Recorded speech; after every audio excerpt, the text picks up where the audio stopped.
It's a beautiful night for baseball, and live from Dodger Stadium in Los Angeles, Sportsnet LA presents the Los Angeles Dodgers and the Colorado Rockies in Game 2 of this 3-game series. Again, everybody, Charlie Steiner, Nomar Garciaparra, Alana Rizzo will join us in just a moment. Joe and Oral are off tonight. So the Dodgers have won 8 in a row, 14 of 15. They've got the largest lead they've had this season in the National League West, 2.5 over Colorado. Beat them last night 6-1. A couple of more home runs, 34 home runs in the last 13 games. But it was all about the pitching last night. Well, there's a reason why the Dodgers have the best ERA in the majors, and I think it was shown yesterday. Starting off with Alex Wood, he's been outstanding so far this year. Once he was inserted into that rotation, he's been incredible. And then you got the bullpen, even Kenta Maeda coming out of the bullpen. Then you have Morrow, then you have Romo, and we know this bullpen is anchored by one of the best in all of baseball, a closer, and Kenley Jansen. They didn't have to use him yesterday, which was nice. So everything's been coming up bases for the Dodgers these days, including tonight's starting pitcher. Yeah, Clayton Kershaw. I mean, in this last outing, granted, he may have given up 4 runs, but he's still first in the NL in wins. He's second in ERA in the NL, second in strikeouts in the NL. And I guarantee if you ask Clayton Kershaw, it's the fact that he's first in wins is all that matters, going out there and getting the W. And it was nice to finally see in his last outing. Maybe he gave up 4 home runs, but his offense picked him up because we've seen so many times Kershaw picking up his team. Corey Seager had to come out of the game last night in the second inning with a hamstring. Let's go down to Alana to get an update on Corey Seager. Well, Charlie, they were hoping that it was just a severe cramp that caused him to be removed from the game early on. However, after an MRI earlier today, it was found out that Corey Seager has a grade 1 hamstring strain. Now, it doesn't seem as bad as they originally thought when they saw the MRI. It looks like he's going to be out 3 to 4 days. Dave Roberts telling us earlier today he is available off the bench if need be. Certainly not available to run, however. He would have to have a pinch runner inserted for him, but hopefully it is not a DL stint. So Clayton Kershaw makes his 16th start of the season for the Dodgers. He's looking for his 11th win. And the Dodgers are looking to make it 9 in a row. Back with the lineups at first pitch right after this.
Saturday night at Dodger Stadium in Los Angeles. The Dodgers, the hottest team in baseball, having won 8 straight, 14 of their last 15, and since May the 25th, they're 22-6. There's Clayton Kershaw, and he's going to be facing this Rockies lineup brought to you by Honda, beginning with Charlie Blackmon, the 6th leading hitter in the National League. He is sitting on 99 hits, most in the league. Then LeMahieu and Arenado. Mark Reynolds in the cleanup spot, Ian Desmond in left, Trevor Story at shortstop, Raimel Tapia is in right field, Cargo's still out with a bad shoulder, Tom Murphy catching, hitting 8th, Tyler Chatwood pitching and batting 9th against Kershaw, making his 16th start of the year. Happy Kershaw Day, fans. That's what they call it these days, when every time he takes on the mound. And in his last outing, he gave up his most earned runs so far this season, giving up 6, gave up 4 home runs, which is the most in his career, but at the same time still gets the victory. He still leads the NL in wins, and I'm sure that's all that Clayton Kershaw cares about, but he still tops in ERA, strikeouts, and a lot of other categories in the NL. Closed captioning is brought to you by Wiener Schnitzel, as the Dodgers with a 2.5 game lead on both the Rockies and the Diamondbacks. Kershaw has 136 career wins. He is tied with Johnny Padres for 8th. Fernando Valenzuela at 141 is 7th. Don Sutton, the all-time leader in victories for the Dodgers, with 233. And then Don Drysdale at 209. And so Kershaw is indeed growing into rather exclusive company. So here's Charlie Blackmon.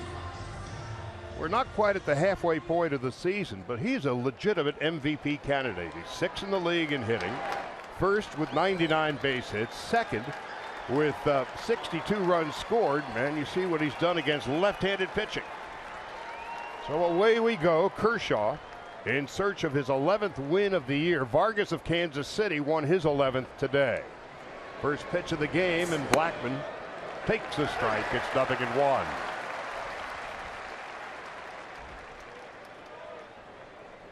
Kershaw, opponents are hitting just .208 against him, as Blackmon, who's had good success against lefties, takes outside. It's 1 ball and 1 strike. He's hit .262 in his career against Kershaw. LeMahieu and Arenado to follow. Sun setting here on the West Coast. 1-1 is a foul off to the left. 1 ball and 2 strikes. Well, talking to some of the Colorado Rockies, they were talking about, like, Nomar, how do you face Kershaw? I'm like, I don't have to worry about it, which is great. But they also know that, you know, looking at the home runs we were just talking about that Kershaw's given up this year, so far 17. A lot of it has come off the fastball. They know that that's the pitch that they want to try to attack, but they know if he keeps it down in the zone, it's going to be very difficult.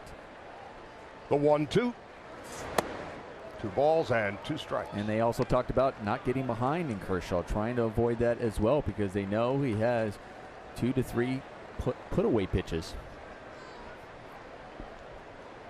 2 balls, 2 strikes. We are just underway. Bud Black, his first year as the manager of the Rockies. Blackmon takes low and outside. It's 3-2. Harry Black Jr., his father was a hockey player. And of course, he was pitching coach long ago with the Angels, and manager of the Padres. And the 3-2 on the way. Well, Bud Black, I think he's one of the big reasons why you look at this Colorado team, and people are asking, do they have staying power here? They're battling at the top of the division. We're talking about coming into this series, how big this series is in June. And a lot of times it relies on that pitching staff, and pitching staff have a tendency to fade over there in Colorado because of that ballpark and wear and tear on the pitching staff. But I think with Bud Black at the helm, that may change this year. The 3-2. There's Puig, and there's the first out of the ball game.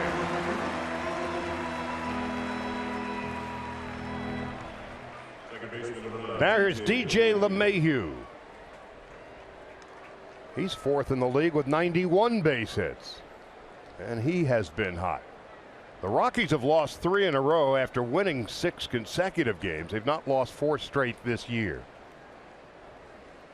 Dodgers, season high 23 games over 500. They've got the best home record in baseball. They're 30-10 here at Dodger Stadium.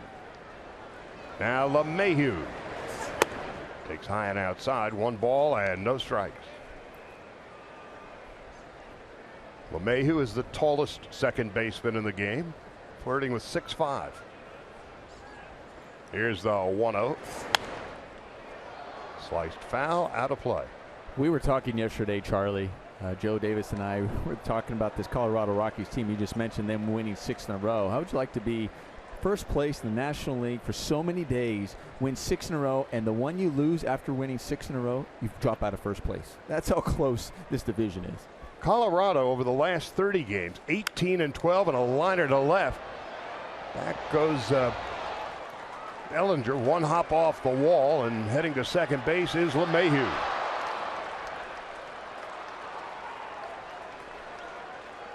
For DJ LeMahieu, his 14th two-base hit of the year. Well, here's a breaking ball that just hangs up in the zone. LeMahieu doing a good job staying on it, recognizing it. Both Yasmani and Kershaw wanted that one down further in the zone, just stayed up, and he crushed it. Well, one of the elite pitchers in the game, facing now one of the elite players in the game. Nolan Arenado has quite a month of June. He's hitting .429 against left-handed pitching this year. Reynolds on deck. Up and in, 1 ball, no strikes. Arenado has hit safely in 16 of 21 games this month and hitting .345. Leads the league in doubles. He's 4th in the league in triples, 3rd in the league in runs batted in. Kershaw misses high.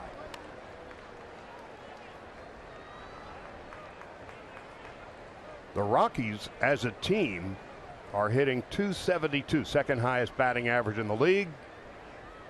2nd in runs, 2nd in hits.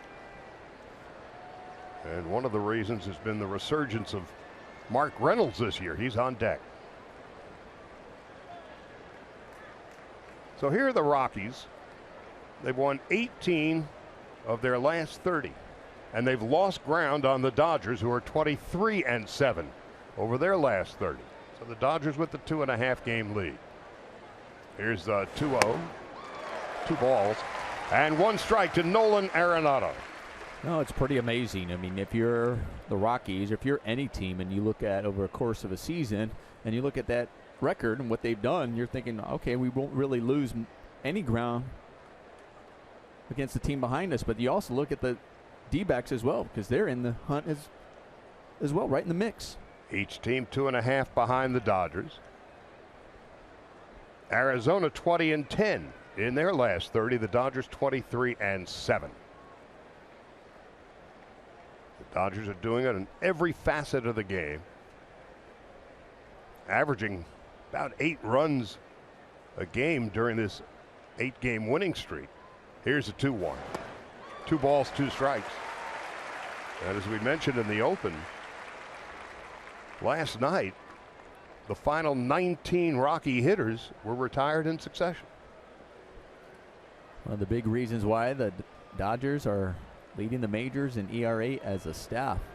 Alex Wood, another tremendous outing in the bullpen coming in. Kenta Maeda coming out of the bullpen, doing a good job. Morrow, Romo. And this is, as you all the numbers you were talking about, Charlie, this is one of the top offenses in the National League. Hitting 1 home run after another these days. Here's the 2-2. Just outside. 3-2. Kershaw at 10-2, looking to become the National League's first 11-game winner. On the year, 115 strikeouts, only 17 walks. But Arenado has pushed the count full.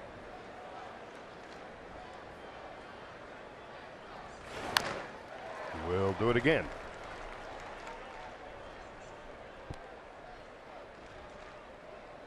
Arenado in his 5th big league season. He's won the Gold Glove in each of his first 4 years, and no reason to believe he's not going to win a 5th and a 6th.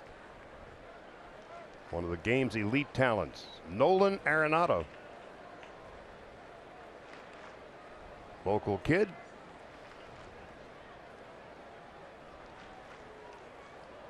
Three and two. Dodger outfield, Bellinger, Peterson, and Puig deep and straight away for Nolan Arenado.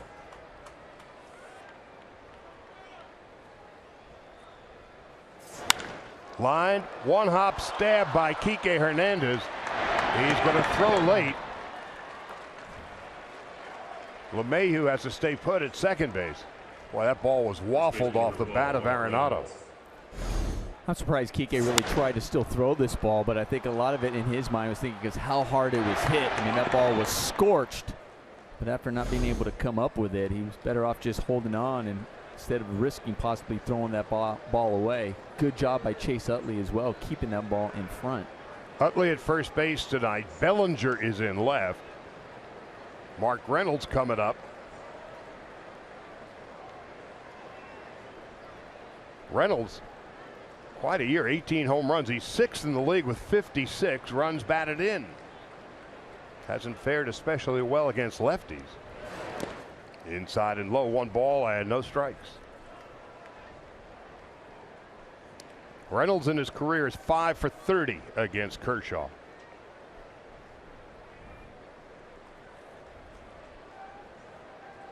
Ian Desmond is on deck.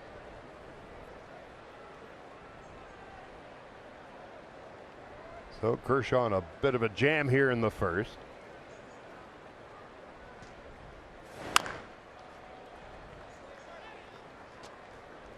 One ball, one strike to Mark Reynolds at 298. He was not really in the Rockies offseason thinking, looking ahead to the 2017 season. Then Desmond got hurt, and they figured, well, we got to find somebody to play first base. Reynolds was available, and what a signing he turned out to be. One ball, one strike. Can he go around? Yep. That's first base umpire Mark Carlson, and it's 1-2.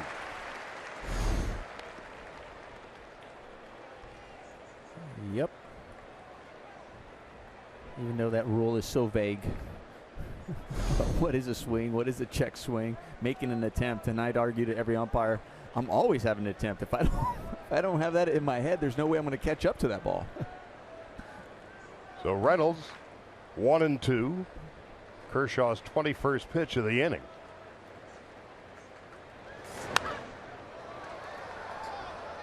Clayton unable to put him away. You're talking about Mark Reynolds and the year that he's having so far and the opportunity over there at first base, and that's since he's been swinging the bat so well. That's a big reason why Desmond, when he came off the DL, finds himself out there in left field. Reynolds hitting over 300 over the last 12 games. 7th in the league with 56 RBIs. The 1-2. 2 balls, 2 strikes. So Kershaw's already at 22 pitches, and there's still 1 out here in the first.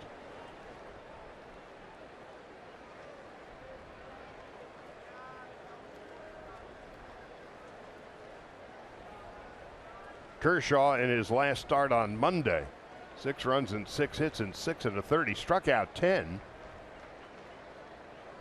and threw 112 pitches. Here's his 23rd of the first inning. Reynolds will not go quietly. It's one of the reasons why Kershaw's at 23 pitches so far this inning. The Rockies batters have fought off some tough pitches, fouled off some tough pitches. Reynolds over the course of his career has been prone to strike out a lot. He has fanned 75 times so far this year. And the 2-2. Do it again.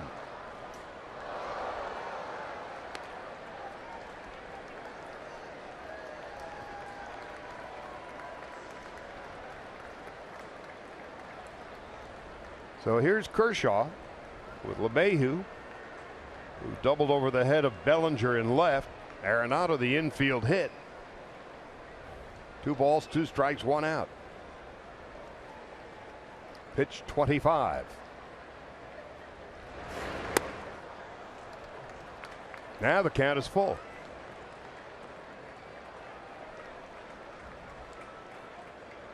Blackman began the inning with a routine fly to right.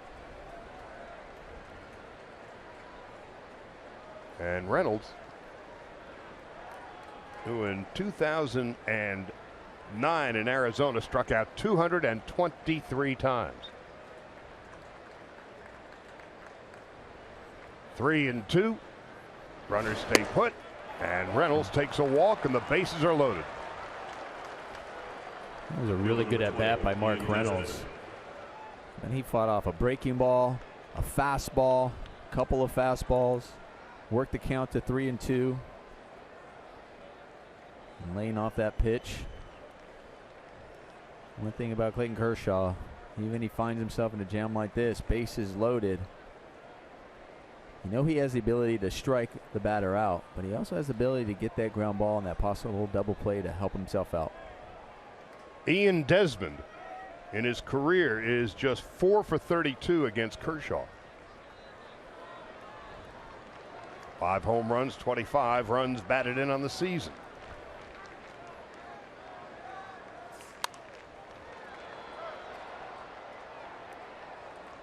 Last night, the Rockies had 2nd and 3rd and 1 out and couldn't push across a run against Alex Wood. And tonight now they've got the bases loaded with 1 out.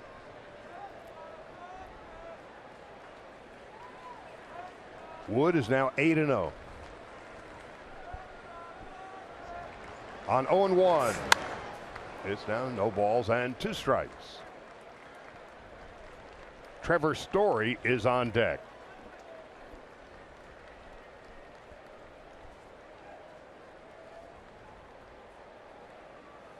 These two teams have faced one another 10 times this year. Each side has won 5. Dodgers 12-7 against the Rockies last year, 11-8 in 15, and beat them 13 out of 19 in 2014. 0-2 to Ian Desmond. Now it's 1 ball, 2 strikes. A frustrating first inning for Clayton Kershaw.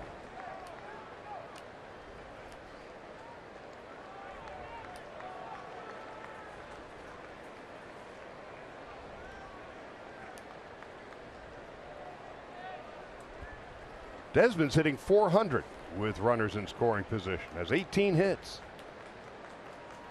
Bases are loaded, 1-2, 1 out.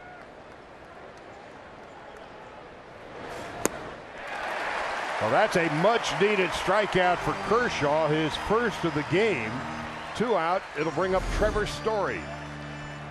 First of the game, and it's his best breaking ball so far in this inning. And that one, the bottom just fell out of it after getting ahead of him. But when it started out of his hand, it looked like a fastball. It was in the trajectory right down the middle of the strike zone as a fastball, and then a late break that gets him swinging. Now the power-hitting Trevor Story, who is also prone to strike out. He has struck out 78 times in 206 at-bats. 10 home runs, 28 runs batted in. Bases are loaded, 2 out. There's a strike, and it's 0-1.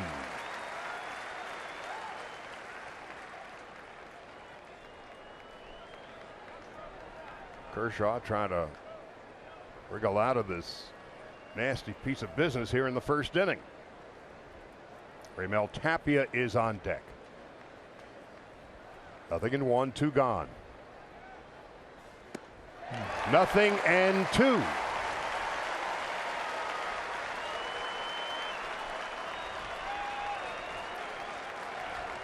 Kershaw now a strike away from getting out of this first inning.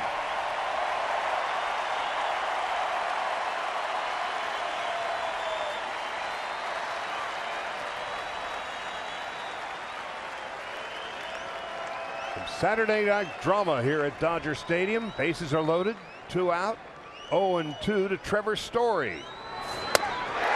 Got him! Kershaw into and out of trouble by striking out Desmond and Story to end the top half of the first.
The top half of the first, 33 pitches thrown by Kershaw. Now the Dodgers starting lineup brought to you by Honda, with Chase Utley leading off at first base tonight. Then Peterson and Turner. And the guest of honor, Bellinger in the cleanup spot, Grandal and Forsythe. Puig, Kike Hernandez, Clayton Kershaw, the bottom third of the lineup, to face 27-year-old Tyler Chatwood. Well, Tyler Chatwood has thrown has had 4 consecutive quality starts, trying to make it his 5th. Really has some interesting splits. Has a 4.08 ERA, but last year he had an ERA on the road of 1.69. By contrast, at home it was over 6. This year, over 6 at home, and on the road, just over 2. And so here's Utley taking a strike, and it's 0-1.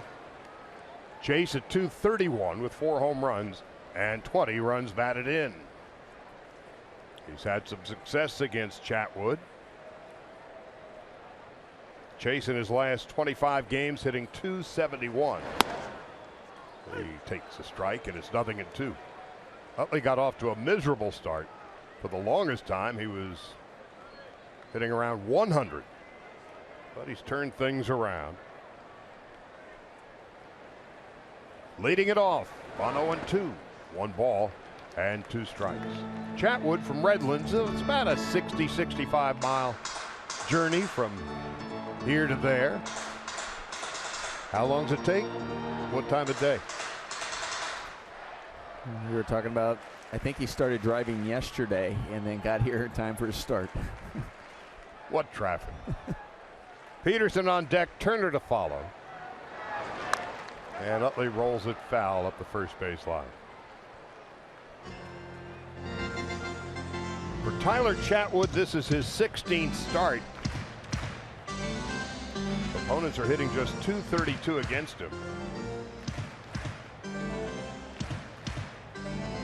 Now the Rockies at 47 and 29. There's Kershaw and his battery mate, Yasmani Grandal. 1-2. Utley's done. Center field number 31, Jock Peterson. What does Chatwood throw that his go-to pitch? He throws a lot of fastballs, and his fastball isn't straight. He has some movement on his fastball. He has a slider and a curve and a changeup and an occasional change. But his slider and curve both have really good movement. He has a really good curveball that he doesn't throw too much at home, because like a lot of pitchers don't have as much confidence in it, thinking it won't break as much in that altitude. John Peterson takes a strike. But on the road, obviously away from Coors Field, has a lot more confidence in it. And for hitters, that's an additional pitch that you have to look for. On the road, he's held opposition hitters to a 183 average. Peterson slashes it foul. And it's 0-2.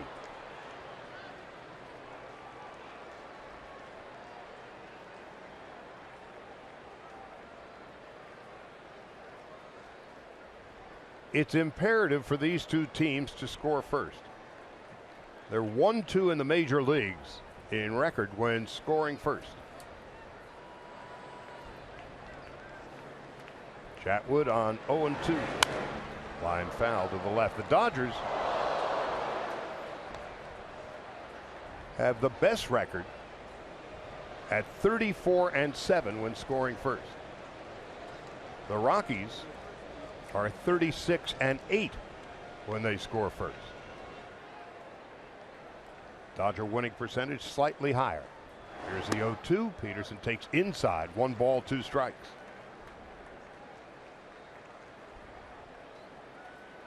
And the way these two teams have gone about their business this year, they're essentially 6-inning games. The Rockies are 45-0 when leading after 7. Peterson takes call strike 3. And the Dodgers are 40-3 when they have a lead after 7. 2 out, nobody on, and Justin Turner coming up. Justin Turner.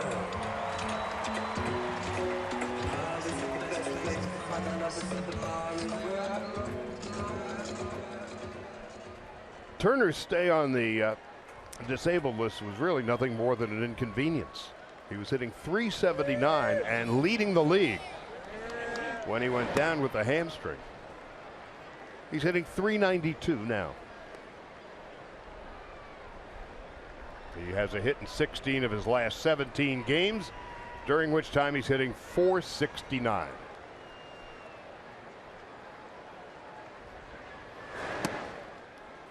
Two balls and no strikes.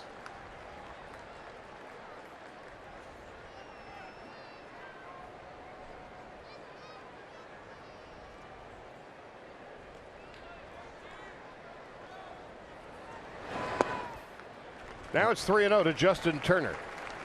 One thing the Dodgers have done an awful lot this year is had the green light on 3-0 and been very successful when swinging the bat in this count. Turner, 5 home runs and 28 runs batted in, takes a strike. It's 3-1.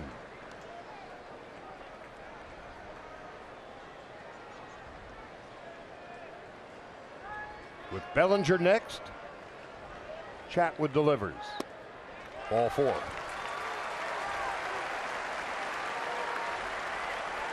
Well, here's Cody Bellinger coming up.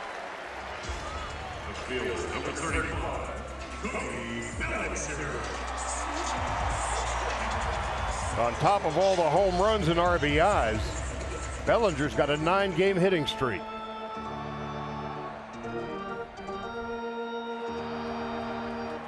Leads the league in home runs. He's 7 for his last 18 as he takes outside. 1 ball, no strikes. Whenever he steps into the batter's box now, he is must-see TV. Well, that's what makes it difficult for a starting pitcher. When you look at Justin Turner, guy coming to the plate with a .392 batting average and also has some power. So you're being very careful with him, as we saw that last at bat. And then you issue a walk, and then you have to face Cody Bellinger. So if you go, okay, I'm not going to give in to Justin Turner when he's in a hitter's count, and you're like, I don't mind if I put him on first base, but you do mind because now you have to face the guy leading the league in home runs in Bellinger. Since his arrival, the Dodgers are 40-15. 2 balls and no strikes. Into left. Back goes Desmond. He's there, and that's going to do it. Line to left. Bellinger's done. No runs, no hits, a walk, and a man left. No score as we head to the 2nd.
A difficult first inning, but he got out of it.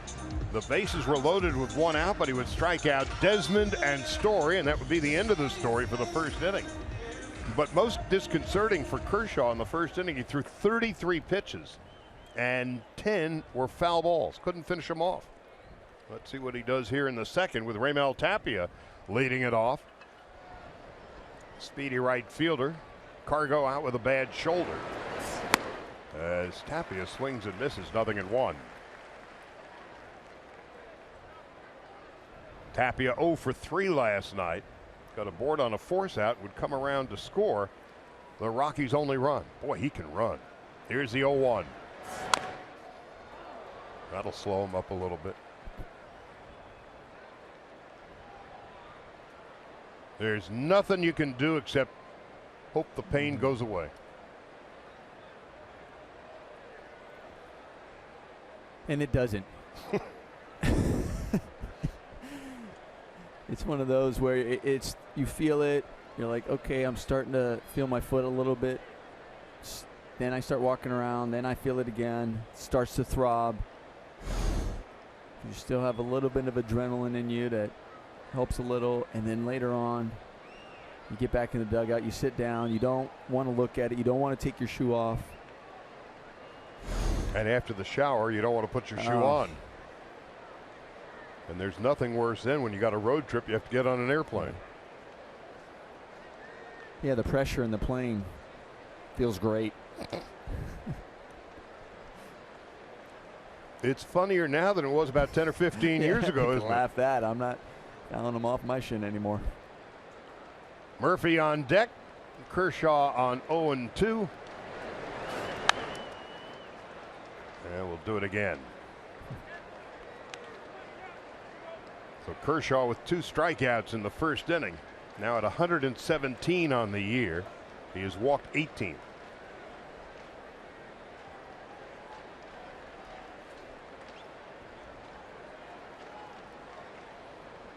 The 0-2. Well, Tapia has proven to be a fly at Kershaw's picnic. And with those 33 pitches, and we've seen this, and this isn't just today, but we've seen this in the past where Clayton Kershaw, even at 0-2 on a batter, he's not going to waste a pitch. He's trying to put you away in 3 pitches. So far, the Rockies have fouled off quite a few pitches. Down on strikes.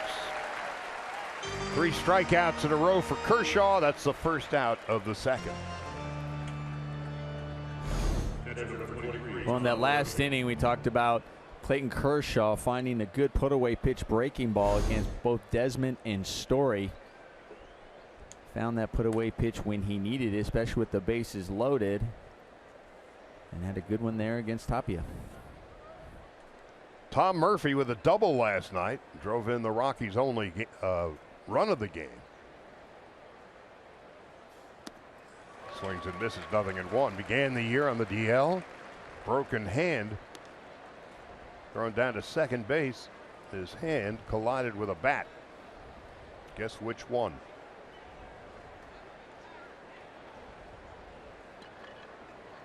So Murphy 1 for 13 since his return.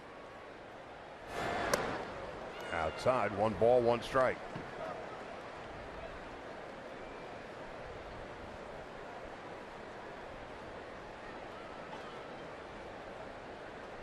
It was Anthony Rizzo's bat that collided with Murphy's hand and arm. Popped up behind the plate. Grandal has room.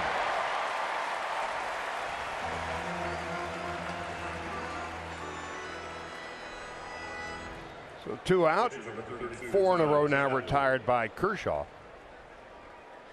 And Tyler Chatwood, not a bad hitting pitcher coming up. He's got a double among his 5 hits.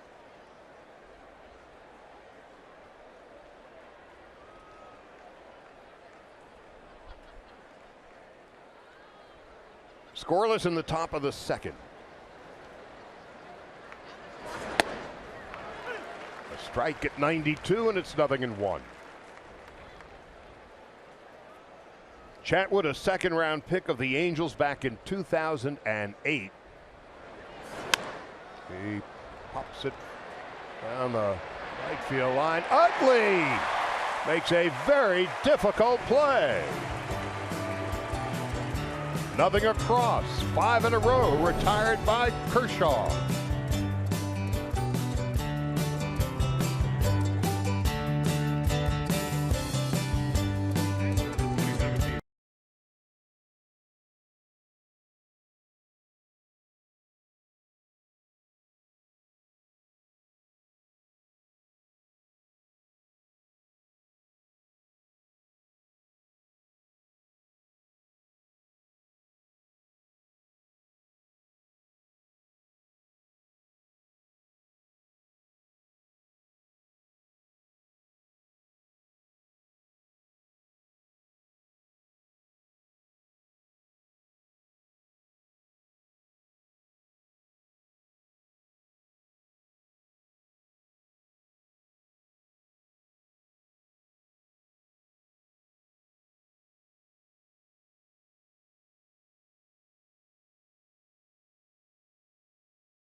To lead it off yesterday, Kenta Maeda came out of the bullpen, just pitched in 1 inning and ultimately what was a Dodgers win. Of course, that was by design. Dave Roberts saying earlier today that he wanted to be able to get him some side work because Kenta Maeda has been named as the starter for Tuesday. So the rotation moving forward looks like this. Tomorrow, Brandon McCarthy against Tyler Anderson to finish off this series with the Rockies. Monday, it looks like it's going to be Rich Hill and former Dodger Ricky Nolasco for the first game of 2 with the Angels here at Dodger Stadium. And then Tuesday, it's Kenta Maeda versus another former Dodger, Jesse Chavez, guys. And Wednesday and Thursday, the Dodgers will trek down to Anaheim, 2 games with the Angels, and spend next weekend in San Diego with the Padres. Here's Yasmani Grandal leading off in the 2nd inning.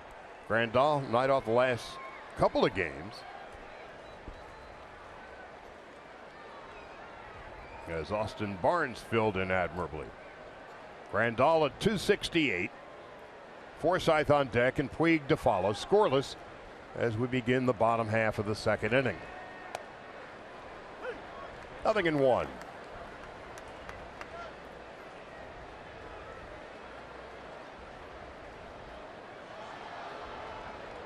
Grandal, 9 home runs, 8 from the left side. He swings and misses, and it's 0-2.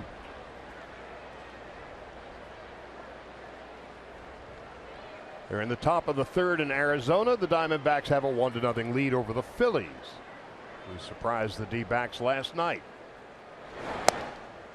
Inside, 1 ball, 2 strikes. And the Mets, who are beaten from stem to stern in 4 games here at Dodger Stadium, taking out their frustrations on the Giants, beat them again today. The 1-2, now 2 balls and 2 strikes to Yasmani Grandal.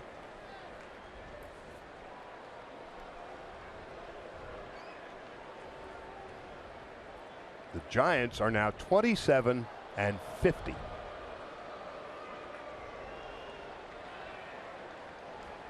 2 balls and 2 strikes to Grandal, leading off the bottom of the 2nd.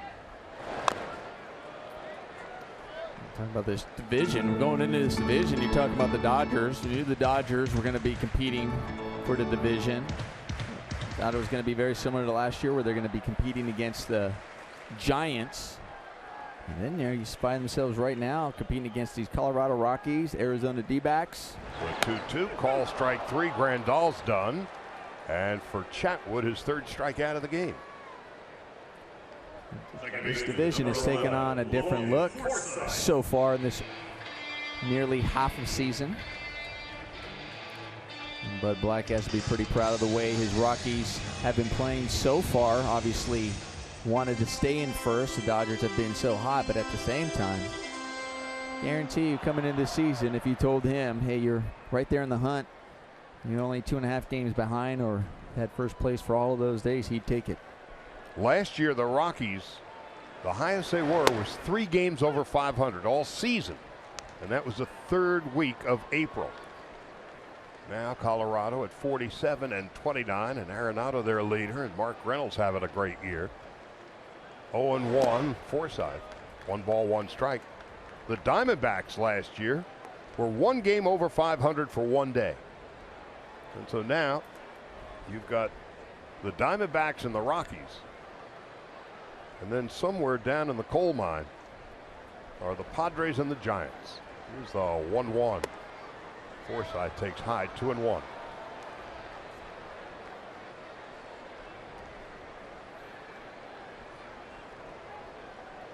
Houston has the most wins, 50. The Dodgers are next with 49. 2-1. Outside, 3 balls and 1 strike to Logan Forsythe.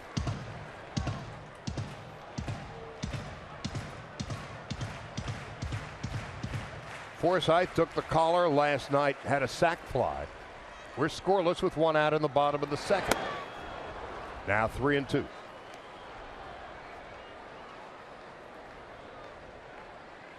Yasiel Puig is on deck.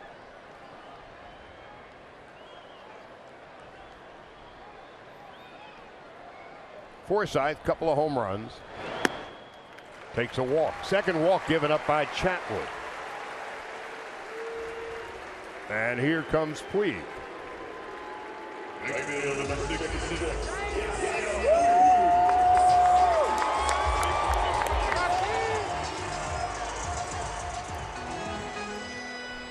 He's always in the middle of stuff.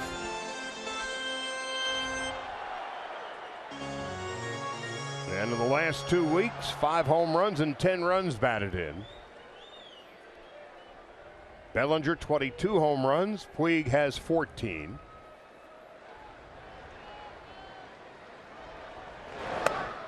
Takes inside, 1 ball and no strikes. Well, Yasiel has definitely been making an impact so far for this Dodger lineup, even hitting down in the lineup, and finds himself 2nd in the team in home runs with 14, 2nd on the team in RBIs with 41. I mean, yesterday he's getting the day off, comes in and hits a home run, makes an impact. The 1-0. 2 balls, no strikes.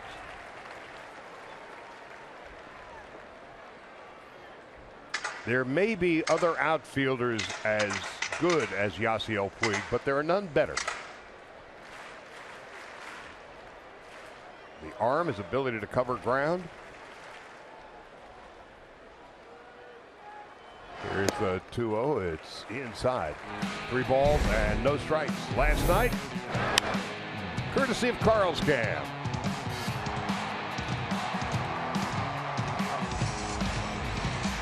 Batting 7th tonight, but by and large, Puig's been batting out of the 8th spot. And when your 8-hitter has 14 home runs, must be doing something right. Ball 4. Through the wickets. Forsythe is at 2nd. We were just talking about what that was a 3-0 pitch on Yasiel. And we were talking about earlier about the Dodgers and their success on 3-0. And even if you're hitting 8, Dave Roberts is going to give you the green light. That ball was just way down out of the zone. But this club on 3-0 pitches coming into today, they're 8 for 16 on 3-0, batting 500 on a 3-0 count with 3 home runs. The next closest team only has 4 hits in that. So they've doubled with a double amount of hits. So they take the green light literally. They do, and that says a lot about Dave Roberts, that he has confidence in his hitters up and down the lineup. That 1, that if they give you the green light, that they'll swing, and 2, that if it's not a good pitch, they'll take it and take the walk. Yasiel did a good job taking that walk. Well, here's Kike. 25 of his 35 hits for extra bases. as he takes low and outside. 1 ball, no strikes. 7 home runs, 17 doubles, and 1 triple. With runners in scoring position, hitting .216. Dodgers with a threat here in the second. And Chatwood having trouble now. Walked 1 batter in the first, 2 here in the second. And Kershaw's on deck. Stephen Foster from way down upon the Swanee River is the pitching coach of the Rockies. The 2-0, 2 balls, 1 strike. Kike Hernandez, who has played every position except pitcher and catcher this year. And he's hit all over the lineup too.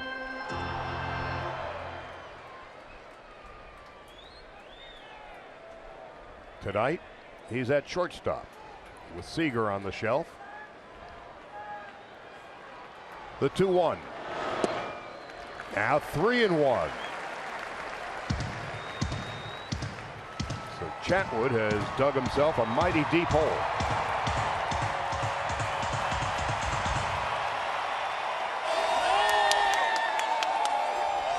Close to capacity on this Saturday night at Dodger Stadium.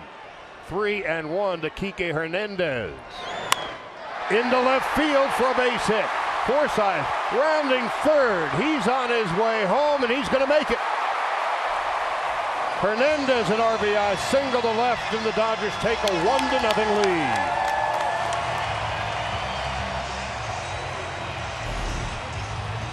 Good job by Kike Hernandez in this entire at-bat after 2 walks by the hitters in front of him. Waiting for good pitches. He got into a hitter's count 2-0, fouled off a good pitch. Good hitter's pitch, just missed it. Then worked it to 3-1. Gets another good pitch, drives it into left field. Hits it really hard. Made it really difficult for Chris Woodward to make a decision because he hit it so hard. But smart to send him home. Also recognizing because you got the pitcher coming in. And he made it easily as the ball was thrown just slightly up the line. Now here's Kershaw. 6 for 33. That's a $182. But he's a tough out and a very good bunter. Up the third baseline, it's a foul ball.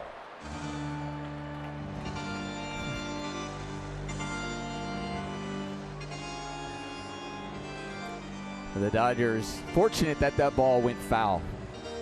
So in yesterday's game, Alex Wood laid a bunt down, and Murphy did a great job in the same situation, first and second, and he actually throws it to third, and Arenado throws it back to first for a double play.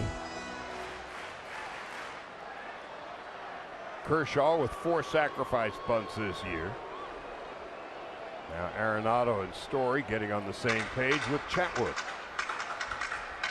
Utley is on deck. Grandal began the inning. He struck out.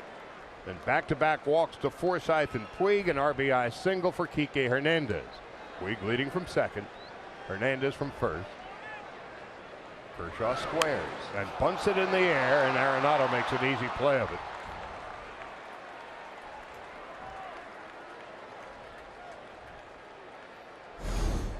Two gone.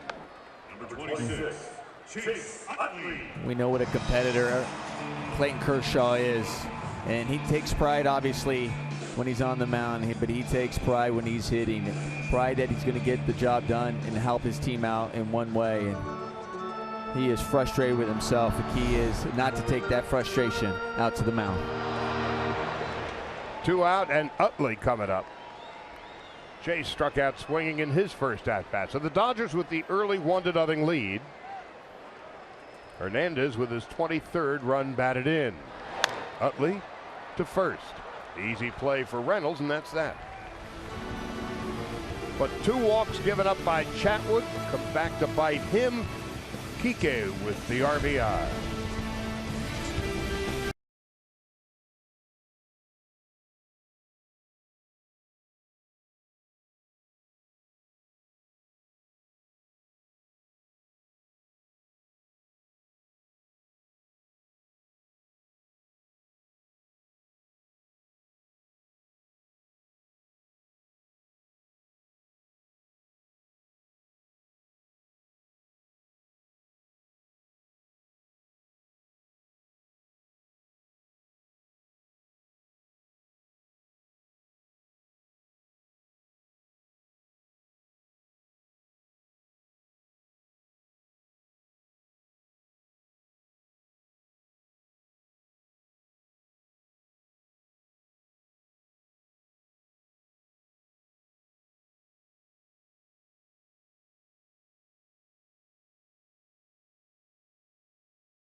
Vote today, vote tomorrow, vote Dodgers for your 2017 All-Stars with the Esurance MLB All-Star Game ballot. Vote at Dodgers.com/vote and catch all of the excitement of the 88th MLB All-Star Game presented by MasterCard, July the 11th, live on Fox. Imagine that Kershaw, if he doesn't start, certainly will be an All-Star. In search of his 11th win of the year. He'd be the first National Leaguer to do that.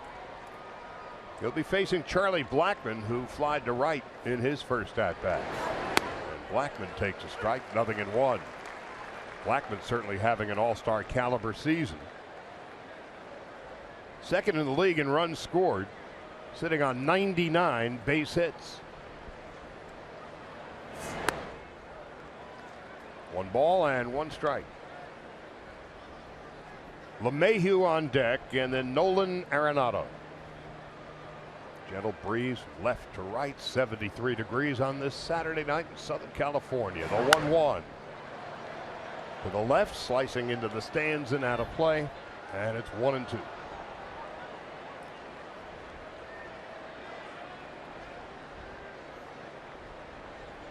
Blackmon is 6th in the league with 56 RBIs, all the more noteworthy in that he's the leadoff hitter. He covers a lot of ground in that spacious center field at Coors Field. On his first at bat, Charlie, you were talking about the year he was having and possibly talks MVP type caliber season. I think a lot of these Rockies, and him included, over the years often gets overlooked because they play in Colorado, and you often see those numbers just so high because of that. But these guys also have good road splits this year. Here's the 1-2. Broken bat, Fister to third. Turner throws him out. First out of the 3rd inning. The Rockies this year are 25-14 on the road. In the history of the Rocky franchise, they've had 1 year in which they finished over 500 on the road. And that was 1 game over. That was about 10 years ago.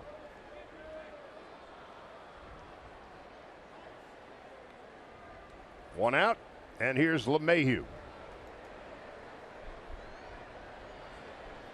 He doubled over the head of Bellinger in the 1st inning.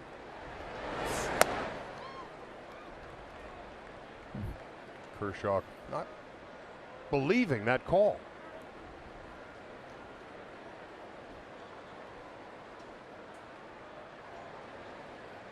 Now the 1-0. Into right. There's Queen.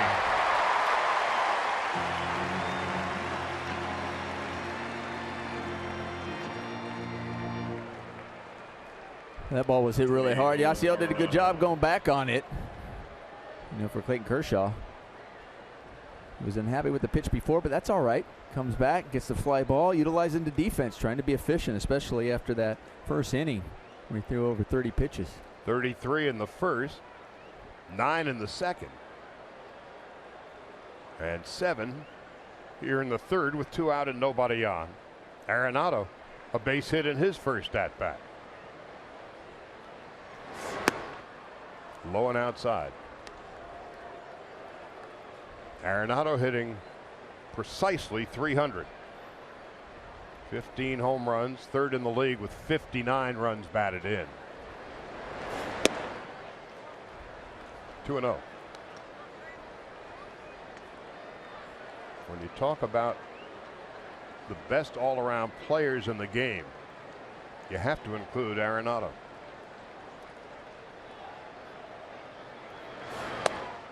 Two and one.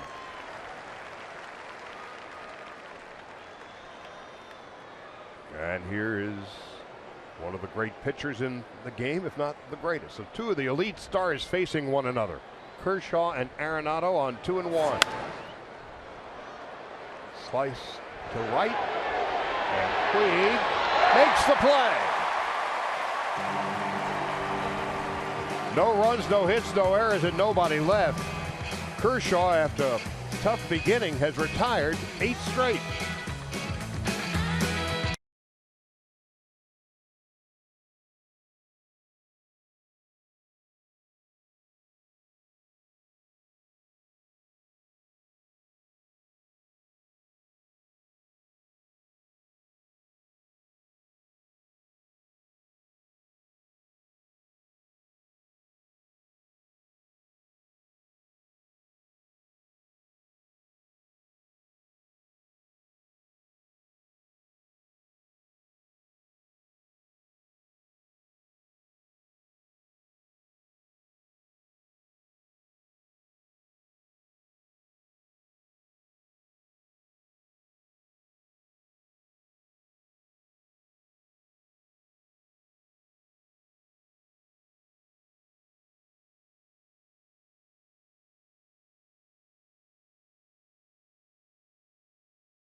For Dave Roberts' Dodgers, time for our Coors Light Cold Hard Facts.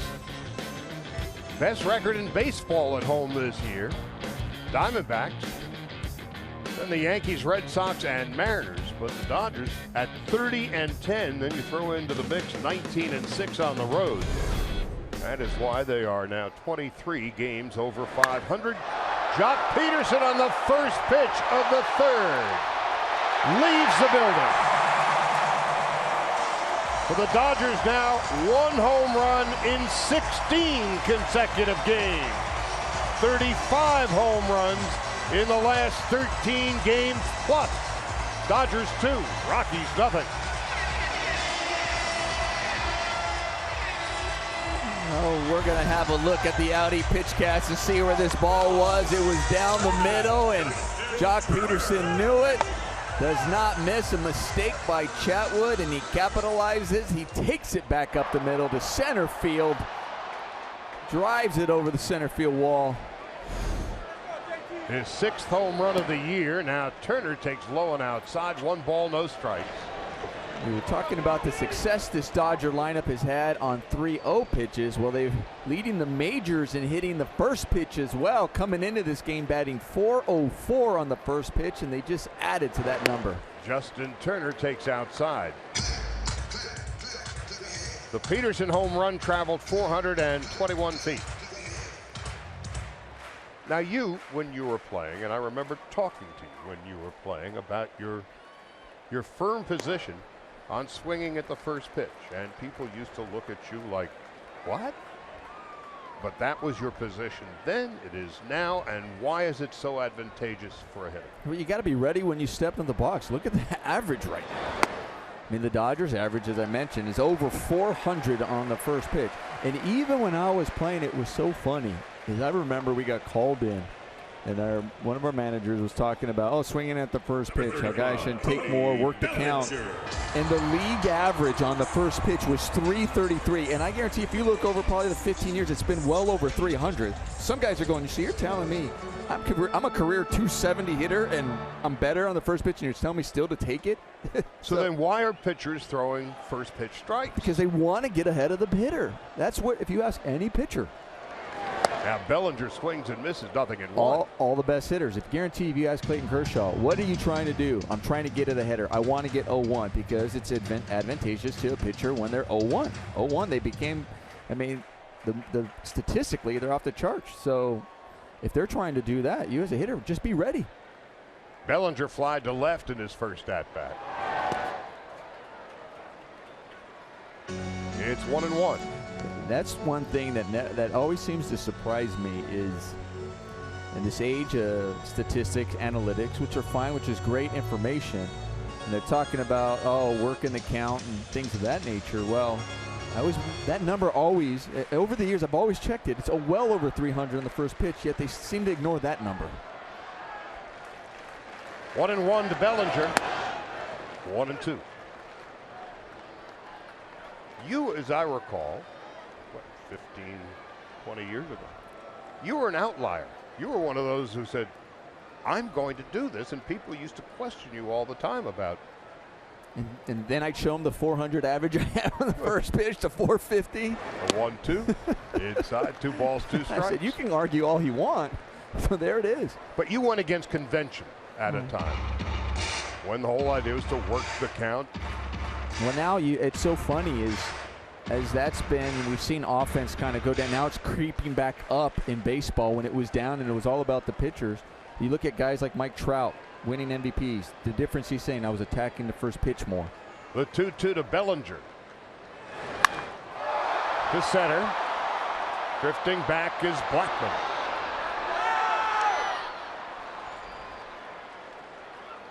I think you're starting to see a trend, Charlie, where they're actually are going after the being more aggressive early in counts hitters, and I think you're seeing the offense change because of it. I mean, my argument was I would tell those who do all the analytics and foreshadowing and putting in these numbers, I said, okay, tell me what the baseball average offensively would be if we change the rules to your 2 strikes and you strike out and 4 balls. What would the offensive numbers look like? I said, you don't have to look because that's the way baseball's become. Everybody's looking down first pitch down the middle. Now that they're changing, it's going back to where hitters and home runs and things of that nature are climbing back up. Now Grandal takes a strike, 0-1.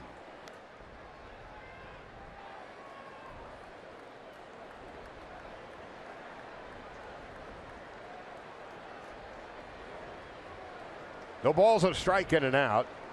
Turner's at first. Dodgers 2-0. A Peterson leadoff home run here in the third. Grandal takes outside. 1 ball, 1 strike. There are statistics for everything, as you well know. As you well know, you hit 229 home runs in your career. 62 of them came on the first pitch. Surprised there wasn't more. Which part? The first pitch or the home runs? Both, no. I'm surprised that I didn't have more on the first pitch just because as much as. But at the same time, all I'm saying is you're not just going up there swinging at everything and be a free swinger. All I say is be ready. Just be ready to hit. And then pitchers at the same time knew that coming in, so they would go, all right, first pitch, no more. Act like it's 0-2 on him and make a. And if I laid off of it, now I'm going to hit 1-0. Now, my advantage. Grandal, a ball and 2 strikes. Turner leading from first. Chatwood, his 56th pitch, is high and outside.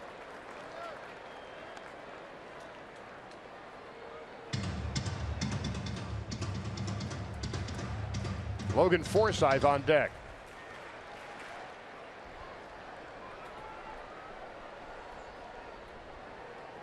You were just a man ahead of your time. I don't know. The 2-2. Grandal lines up, base hit into right center field. Turner will go to third. The ball is misplayed by Tapia. Now Turner is on his way home and he will score. Dodgers 3-0.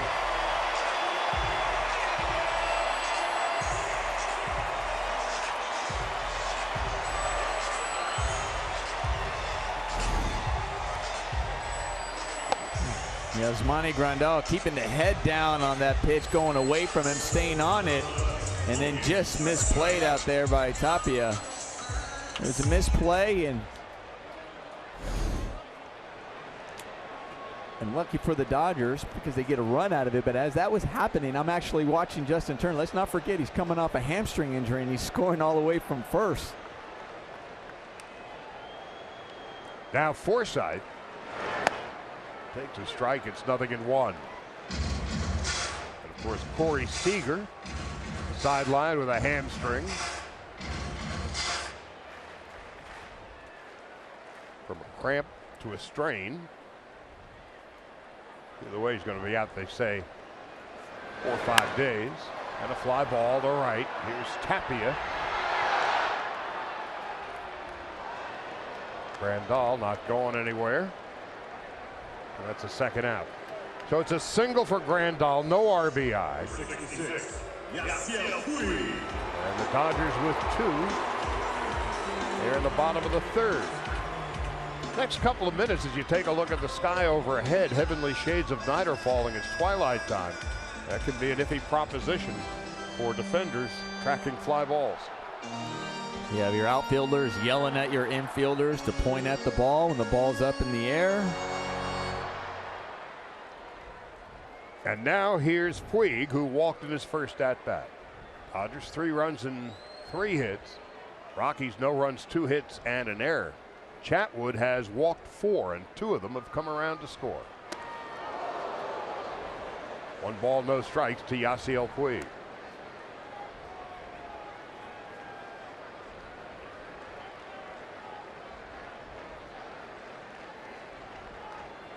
Chatwood 6-7 on the year.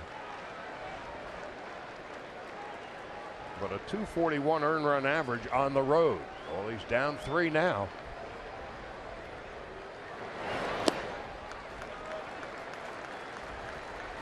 Two balls and no strikes to Yasiel Puig, with Kike Hernandez coming up next.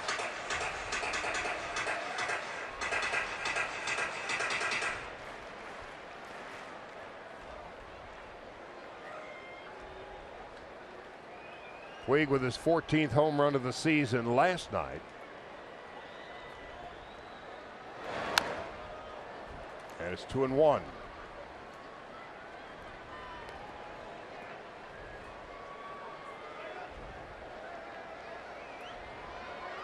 Diamondbacks hitting in the bottom of the fourth, and the Fightin' Phils have a 2-1 lead. When the Phillies beat the Diamondbacks last night and the Dodgers beat the Rockies, Dodgers took their largest lead in the Western Division, 2.5 games over both clubs. Here's a 2-1 outside and low, 3 balls and 1 strike.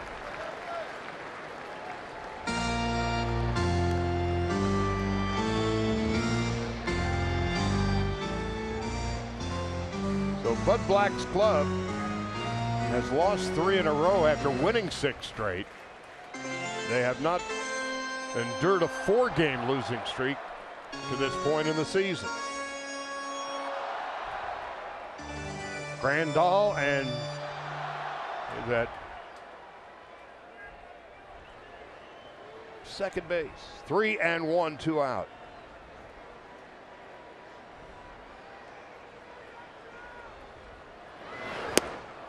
Now it's 3-2.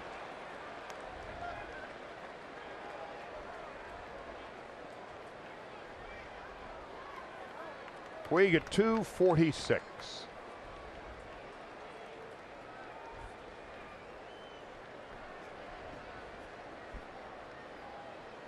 Three balls, 2 strikes.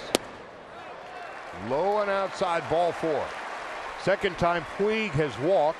That's 5 walks given up by Chatwood.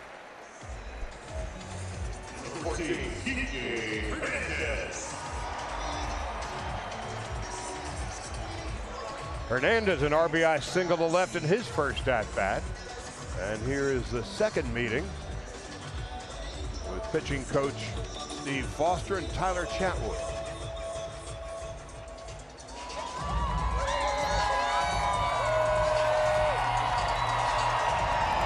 Big crowd, beautiful night. The hometown Dodgers up 3. And Kike Hernandez with runners at first and second, 2 out.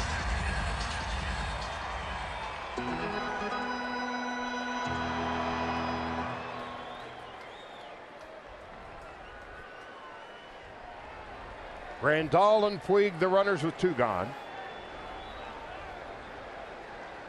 Hernandez takes low, blocked by Murphy. 1 ball and no strikes.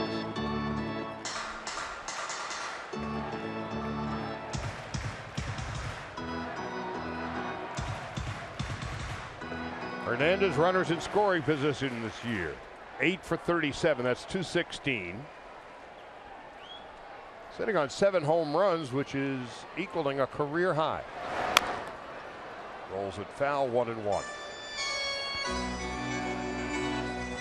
So Hernandez starting at shortstop tonight with Corey Seager out.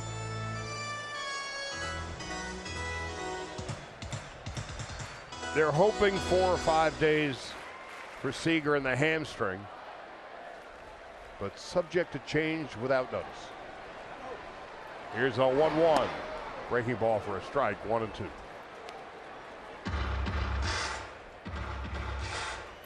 Kershaw's on deck. 3 runs, 3 hits for the Dodgers. No runs, 2 hits, and a costly error for the Rockies. Grandal leads from second, Puig from first. Another pitch in the dirt. Murphy's getting a workout behind the plate tonight.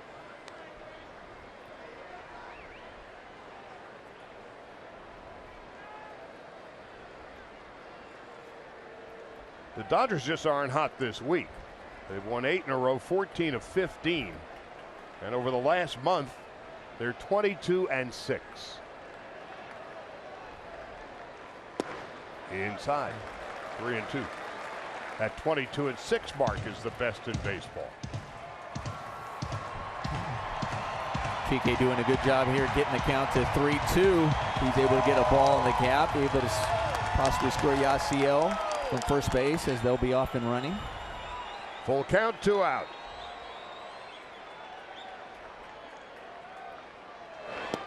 Bases are loaded. Chatwood needs a new GPS. That's the 6th walk he's given up in the 3rd here in the 3rd inning. That's it's a season high for Chatwood.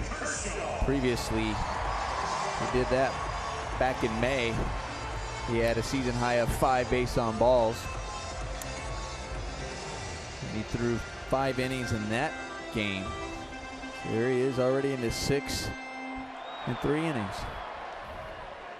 His career high in walks is 8. That was 2 years ago.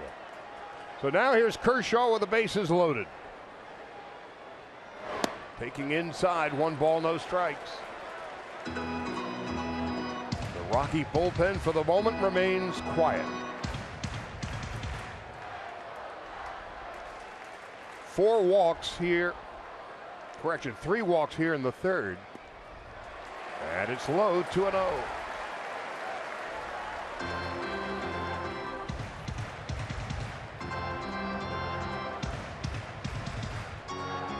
Chatwood threw 18 pitches in the 1st inning, 2 strikeouts and a walk. Gave up a run and a hit, 2 walks in the 2nd. Now the 2-0 to Kershaw. High, ball 3.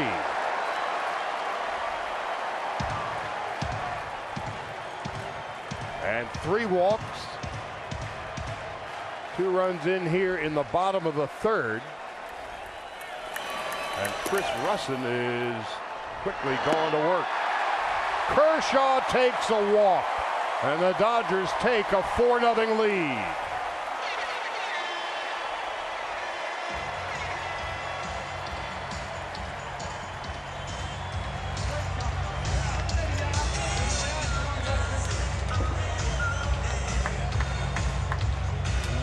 Last 3 batters recognizing Tyler Chatwood having trouble finding the strike zone. Yasiel Puig working a walk, Kike Hernandez, and then Clayton Kershaw channeling his inner Pedro Baez, working a walk for an RBI. Now here's Utley with the bases loaded. And a chance for the Dodgers to really blow this game open. 4-0. 7 walks given up by Chatwood. The bases are loaded, 2 out. Utley is 0 for 2 tonight.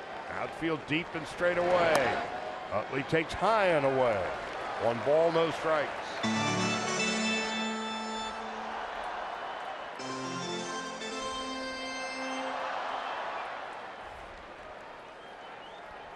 So the Dodgers lead by 4. Utley 4 home runs on the year. 1 ball, no strikes. 2 balls, no strikes.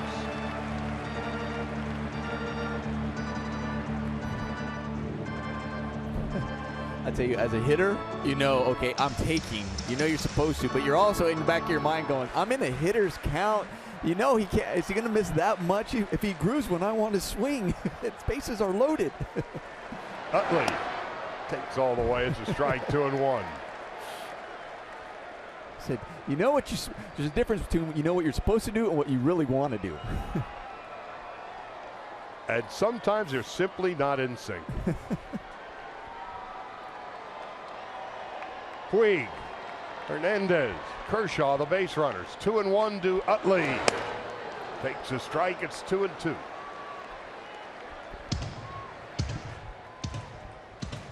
Jock Peterson, who began the inning with a home run over the wall in center, his 6th of the year, on deck.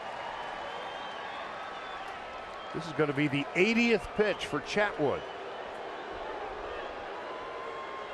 The 38th of the inning.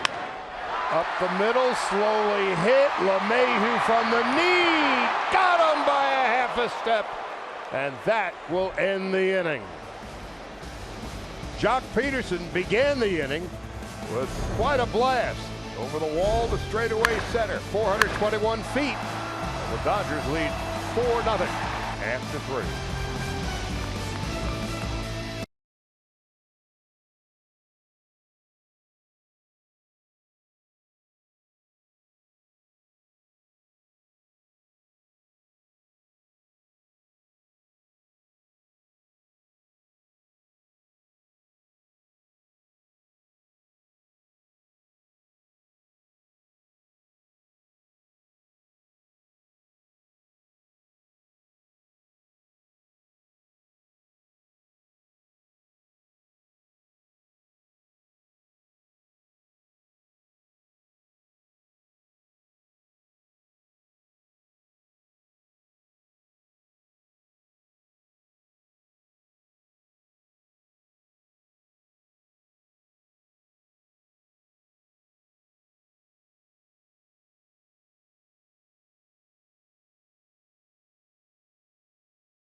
Dodger Baseball on Sportsnet LA is brought to you by the Ram 1500 Rebel. Experience the power and toughness of Ram at your local dealer. And by Jack in the Box. Come try the new sweet or spicy barbecue bacon cheeseburger and chicken sandwich. Limited time only. Beach towel night, complete with the beach ball here at Dodger Stadium. We go to the fourth, and the Dodgers with a 4-0 lead. Jock Peterson, a home run, his 6th of the year. Boy, he's been hot in the last week or so. And Clayton Kershaw has been staked to the 4-run lead. And when he's given 4 runs to work with, he is money in the bank. In his career, with 4 runs of support, his record is only 92-0. He has never lost when he's been given 4 runs to work with. 92-0. And so the Dodgers lead it 4-0 as Mark Reynolds will lead it off. Kershaw's given up 2 hits through 3. Another one of those holy mackerel stats about Kershaw. As Reynolds takes a strike, 0-1. Kershaw, in his 278 career starts, has allowed 3 hits or less in 74 of them. That's almost 27% of his starts. He's given up 3 hits or less.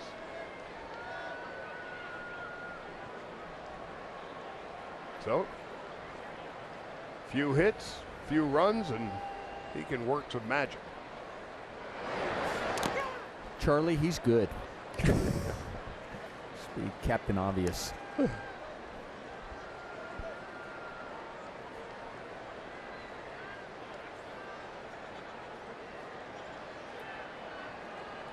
In 4 of Kershaw's starts this year, he's given up 3 hits or less.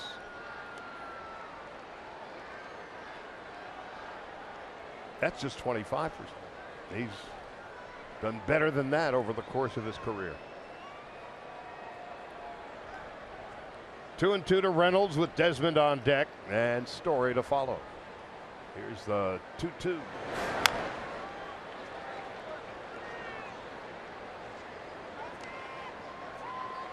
Kershaw has retired 8 straight.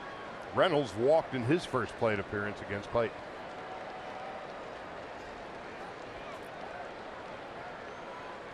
Kershaw struggled in the first inning. He has settled down. Call, strike 3. 4th strikeout of the game for Kershaw. It's the first out of the 4th. Number 20, Ian Desmond. Desmond, a strikeout victim in his first at-bat.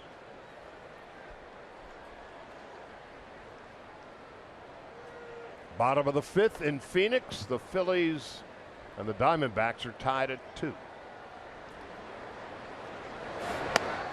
Strike, 0-1. It's unusual to scoreboard watch in June and not involve the Giants in some way.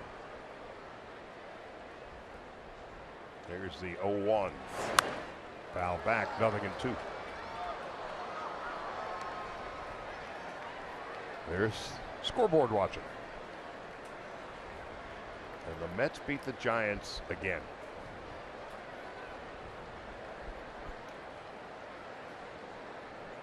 Story's on deck. And Desmond is done. 5 strikeouts for Kershaw. It's a good sign for Clayton Kershaw when he's able to put away hitters with that fastball. Reason saying that is because we know he has that slider that he likes to throw in on righties underneath the hands to get that swing and miss. We know he's got the curveball that he goes to put away. But when hitters are going back to the dugout and they're saying, gosh, that was a fastball away, or I'm chasing up. Now there's 3 pitches that you have to look for to be put away. Really tough. Dodger pitching retired the last 19 Rocky hitters in succession last night. Kershaw has now retired 10 consecutive Colorado hitters. Story swings and misses, 0-1. So Kershaw took him an inning to find his sea legs. Took him 4 batters. Yeah. After he walked Reynolds, he seemed to find it against Desmond and then Story in that first inning. 0-1.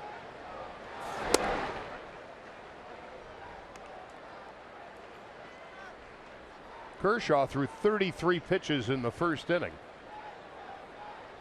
And this is about to be his 33rd over the next 3 innings combined.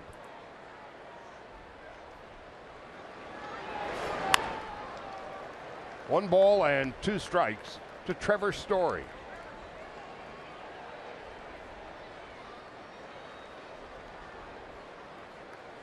With the departure of Tulowitzki a couple of years back, Story has done a capable job. Certainly can hit a whole lot of home runs. He's got 10 this year. But he does tend to strike out a lot. Struck out in his first at-bat. Kershaw on 1-2. And time is called.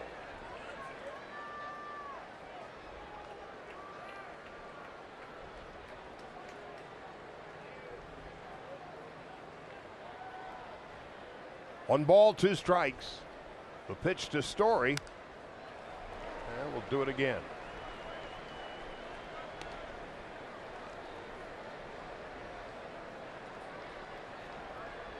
Kershaw in his career is a 20-game winner against the Rockies. He's 20-6. And 11-2 here at Dodger Stadium. 1-2.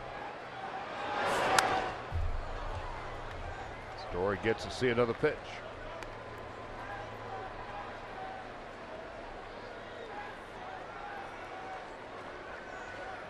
Raimel Tapia is on deck.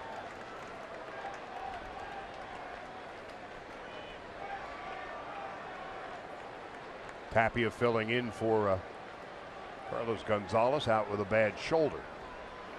Now the 1-2. Fastball high. 2 balls and 2 strikes.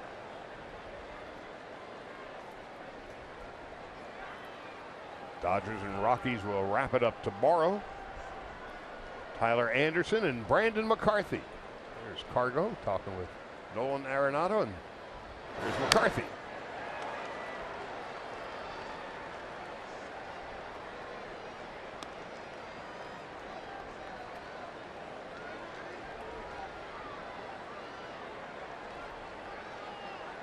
After the game tomorrow, the Angels come in for 2. And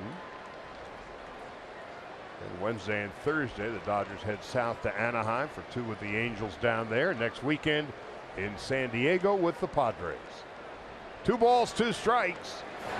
Kershaw strikes out the side. 6 strikeouts in the game. He's retired 11 in a row. And after 3.5, it's the Dodgers 4. And the Rockies nothing.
lead 4-0, and it's time now for the Take It Slow with Kona Instant Replay, and it is Jock Peterson with the home run to dead center, looking back at the dugout, just letting the guys know if they saw that as he hit it out with a beautiful swing.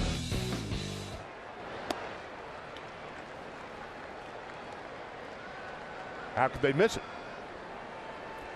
Well, they might have been watching the ball. I'm not sure. He was just. Peterson now with 6. 2 balls and no strikes. And the Dodgers with at least 1 home run in 16 consecutive games. And Kershaw has rediscovered his groove after a rugged first inning. Peterson fouls it back rugged. Still got out of the inning without giving up a run. The Rockies had the bases loaded with 1 out, but Desmond and Story would be struck out by Kershaw, who has fanned 6 to this point and retired 11 Rockies in a row. Peterson takes up and in 3-1.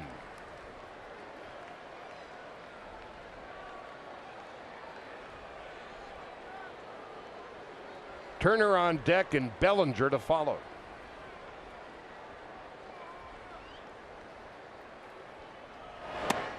That's a strike. 3-2. So Chatwood had a nightmarish 3rd inning. 38 pitches, 4 walks. Dodgers would score 3 and lead it 4-0.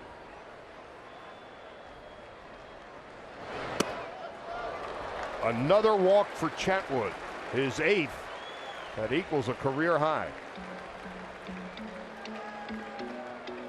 Third baseman Justin Turner. Hydrate your kids in style. Come on out to Dodger Stadium tomorrow.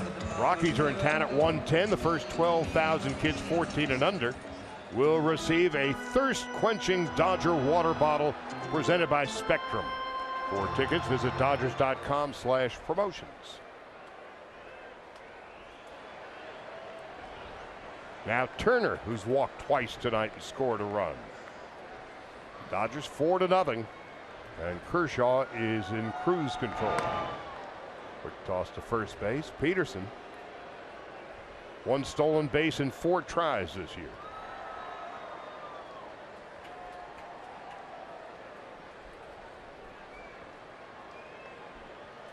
Turner at 392. Grounds it foul up the third baseline.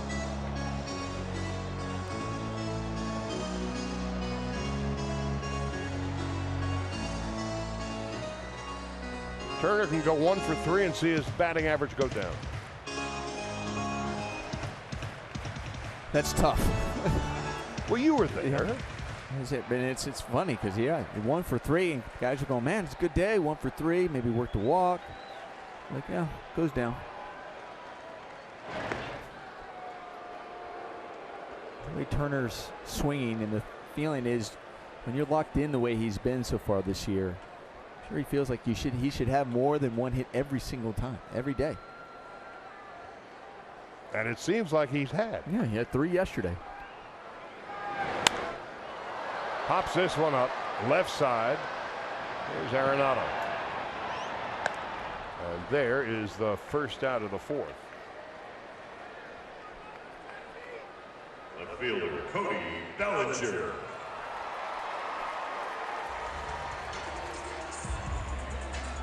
Chris Russin, the lefty's been warming up in the bullpen, and Bud Black has seen enough of Tyler Chatwood. So Russin will be called upon to face Cody Bellinger when we come back.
Out of the bullpen, he's 3-0 and a 2.82 ERA. Opponents hitting just barely over 200 against him. He has struck out 29. He has walked 10, and he's going to be facing Cody Bellinger, who is 0 for 2 tonight. Chatwood, a career-high 8 walks. And Peterson at first base is his responsibility. As Bellinger coming up is riding a 9-game hitting streak.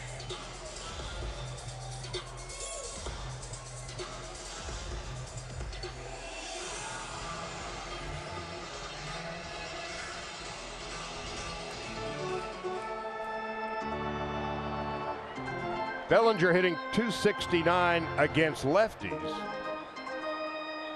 And 5 of his 22 home runs have come against left-handed pitching. Peterson leads from first, 1 out of the bottom of the 4th.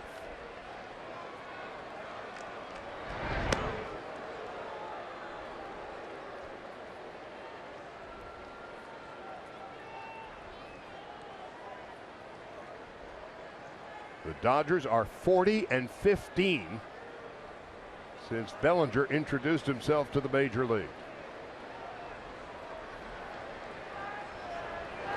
When Bellinger was called up, the Dodgers were at 9-11, a couple of games under 500.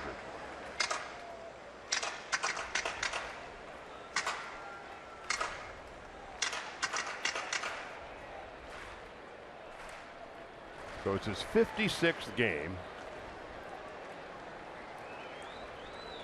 51 runs batted in. He's the National League leader with 22 home runs. A high chopper. And oh, by the way, he runs very well. They only get the force out at second. So Bellinger takes over for Peterson at first, 2 gone, and Yasmani Grandal coming up. It's a really nice play by Mark Reynolds at first base. The way he came charging for that ball, and you were talking about Bellinger runs well, and yeah, getting down the line. It would have been tough if he had to go to first base on this ball. I think recognizing, but watch him having to spin and still making a good throw, and almost, I think it's surprised the velocity he threw that ball with. The story at second base, but nonetheless, it was a good play by Reynolds. 2 out, and Grandal 1 for 2 and a run scored tonight. Dodgers 4-0 with 2 out in the bottom of the 4th. Russin on in relief of Tyler Chatwood. Little roller up the third base line, and the Rockies can only hope it goes foul, which it does.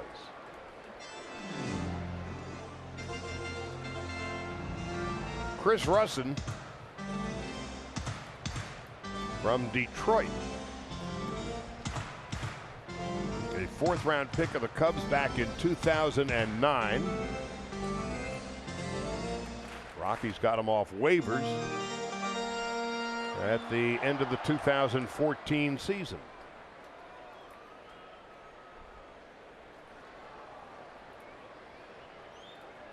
He was a spot starter last year. No balls and a strike. Grandal fouls it back. It's 0-2.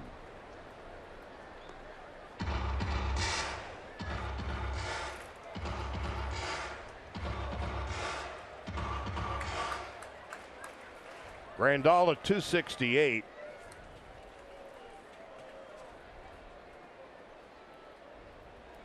.204 against left-handed pitching. 0-2. Bellinger back standing up. By the way, Bellinger and the speed we're talking about, he's a perfect 5 for 5 in stolen bases. There's not a baseball skill in which he lacks. No balls, 2 strikes, 2 out. Grandal to third. Arenado will throw him out, and that's going to end the inning. No runs, no hits, a walk of the man left. We go to the 5th. Dodgers 4 and the Rockies 0.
Sportsnet LA is brought to you by your Southern California Toyota dealers. Get the Toyota truck of your dreams at Toyota's Summer Drive Sales Event. Well, Clayton Kershaw survived a rugged first inning, and since then he has retired 11 straight. He has struck out 6, walked 1, and has a 4-0 lead to work with. Tyler Chatwood, on the other hand, the Rockies starter, had a rocky start. Walked 8, tying Carlos Martinez and Edinson Volquez for most walks in a game. Martinez did it in 5 1/3. Edinson Volquez did it in 4 1/3. And Tyler Chatwood walked 8 batters tonight in 3 1/3 innings. And this is Raimel Tapia leading it off in the 5th. 6 strikeouts, 1 walk for Kershaw. So he's now at 121 strikeouts with 18 walks on the season. Tapia takes low and outside, 1 ball, no strikes. Tapia starting again tonight. Carlos Gonzalez has a sore right shoulder, and it didn't get any better with knowledge that Kershaw was starting tonight. Here's 1-0. Tapia swings and misses, 1-1. There's Cargo. Made a diving attempt in the outfield the other day. Banged up the shoulder a bit. Tapia on 1-1. 1 ball and 2 strikes. That pitch was a mismatch. Kershaw, after the first inning, business as usual.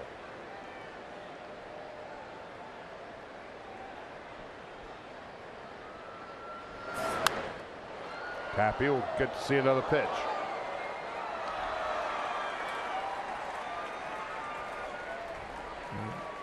That's what makes Kershaw so tough. I mean, that's a perfect example.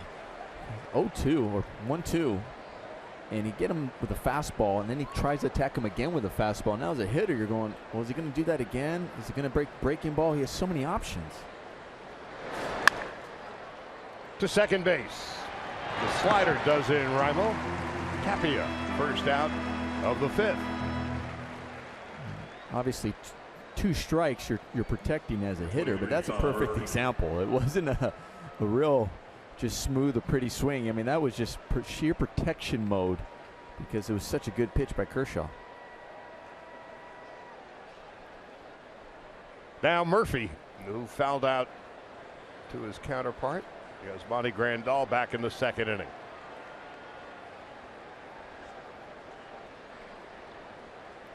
Murphy 14 at-bats is coming off the DL.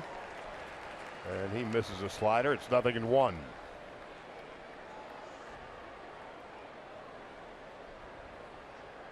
What's that old baseball cliche? You need to get the great ones early, and if you don't, forget it. Here's the 0-1. No balls and 2 strikes. I've been asked before, if you were facing Clayton Kershaw, what would you do? I said, try not to get behind. I mean, really.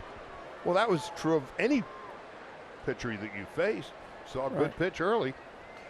But when guys like Kershaw, it was almost the 2-strike approach right when you stepped in the box.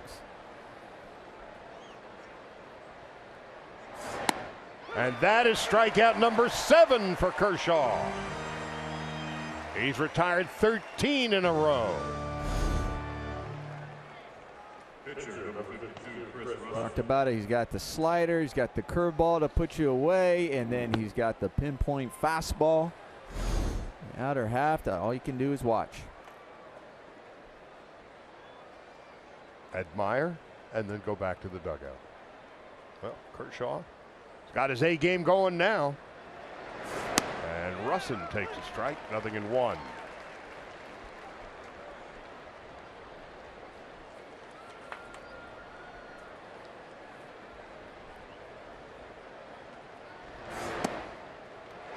No balls and 2 strikes.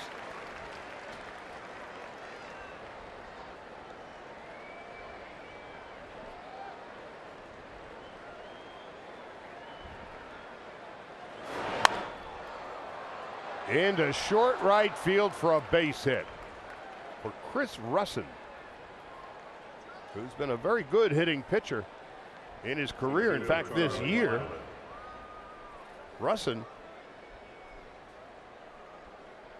with his third base hit. He's 3 for 6.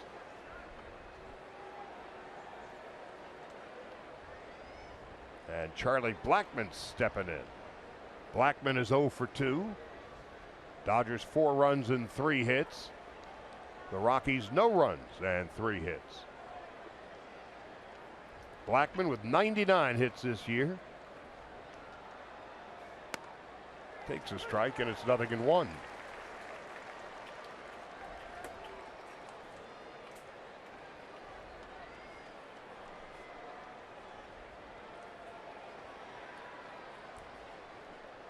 Blackmon, the 99 hits, most in the major leagues. And the 0-1.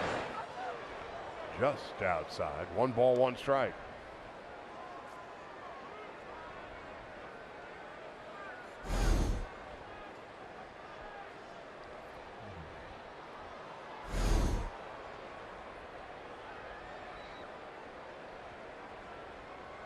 One ball, 1 strike to Blackmon. Up the middle into center field for a base hit. Charlie Blackmon is the first major leaguer with 100 base hits this year. And so now the Rockies have first and third and 2 out.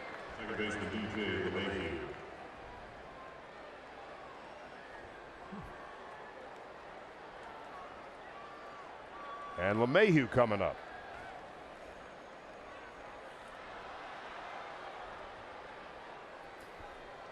And watching Clayton Kershaw, the way he's been pitching over the last few innings, hitting his spots, lights out. First 2 batters he puts away. And so far, what's gotten the Rockies a little rally here, late rally here in this 5th inning is off a pitcher, Chris Russin, who came in and out of the bullpen. LeMahieu, the National League batting champion last year. First and third, 2 out. Takes outside and low, 1 ball and no strikes. LeMahieu hit .348 last season.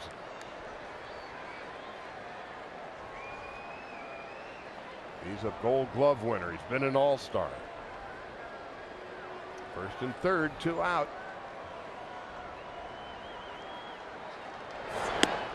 There's a strike, 1-1.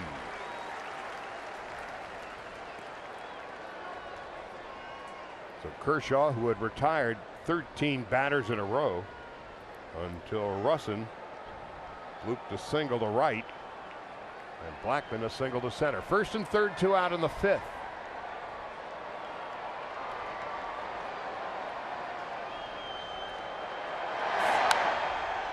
One ball, 2 strikes to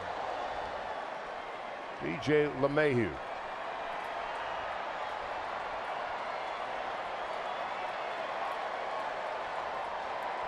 Diamondbacks in the bottom of the 6th now, leading the Phillies 5-2.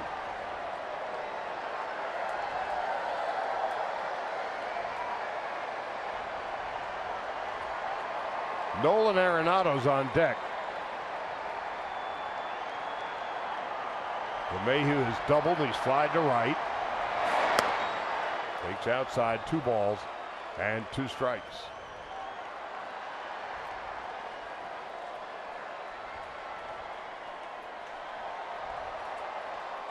There's Arenado.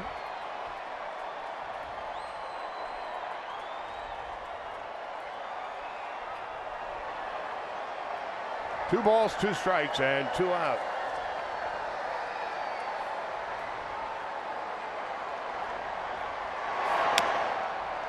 Tapped foul.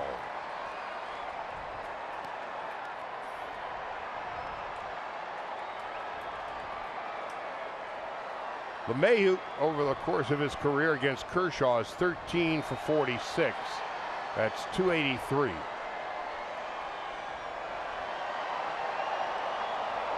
has 3 home runs and 38 runs batted in on the season.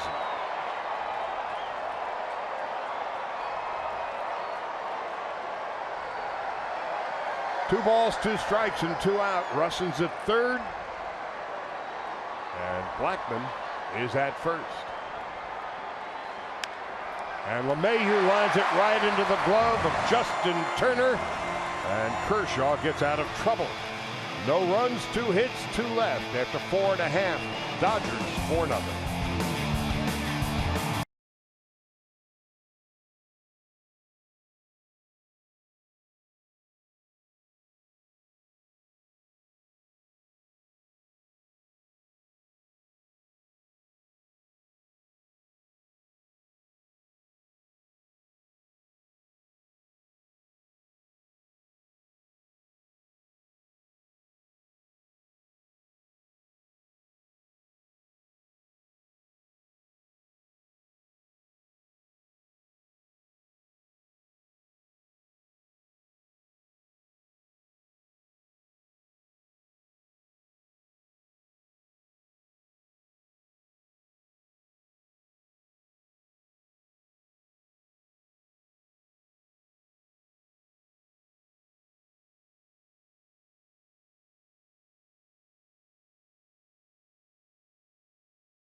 On Thursday, on an all-new Backstage Dodgers, Cody Bellinger takes part in a wiffle ball game for the Dodgers Play Ball Youth event. Plus, Andre Ethiers all mic'd up in the Dodger dugout during the Dodger Met Series. Don't miss Backstage Dodgers, presented by Hankook Tires, Thursday, right after the postgame, right here on Sportsnet LA.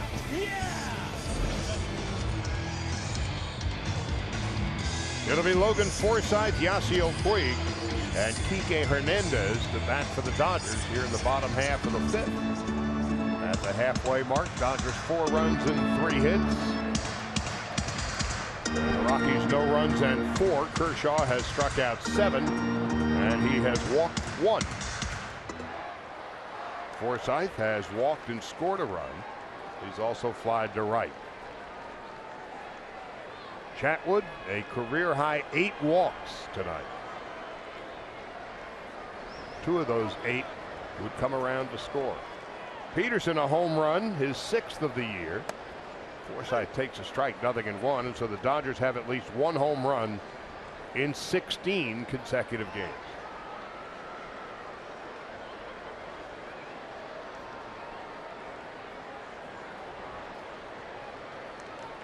Russin. Swing and a miss. 0-2 to Forsythe.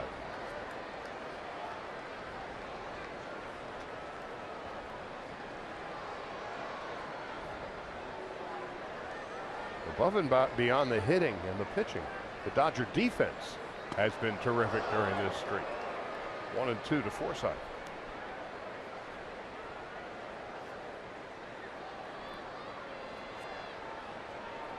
And in winning 14 of their last 15, the Dodgers have outscored the opposition 104 to 57.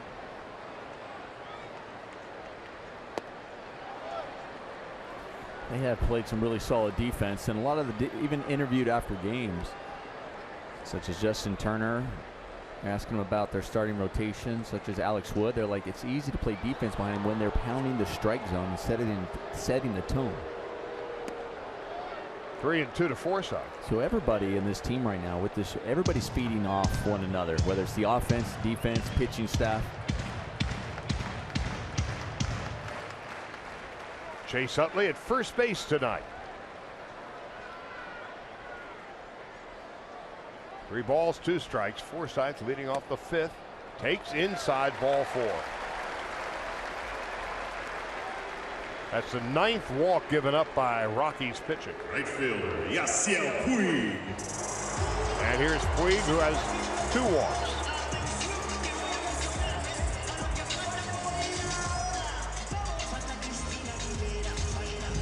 Right now, Charlie, the Rockies are out hitting the Dodgers in this game. The Rockies have 4 hits. Dodgers just have 3 hits, but they're winning 4-0. Well, the Rockies have given the Dodgers 9 walks. And Puig, who has 2 of them, swings and misses. It's 0-1.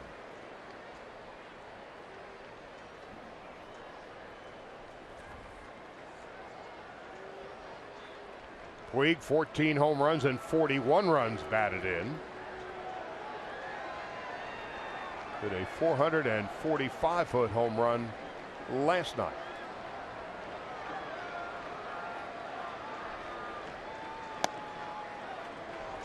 One ball, 1 strike.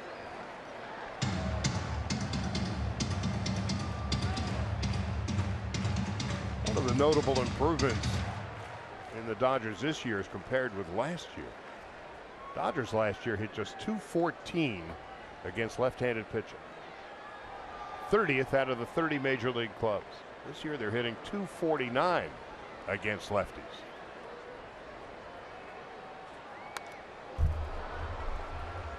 One ball, 2 strikes to Puig.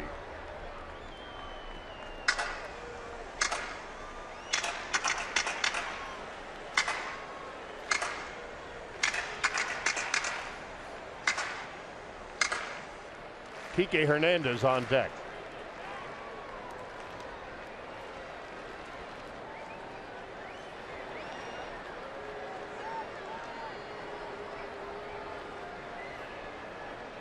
One and 2 to Puig. Forsythe leads from first. And Puig will get another pitch.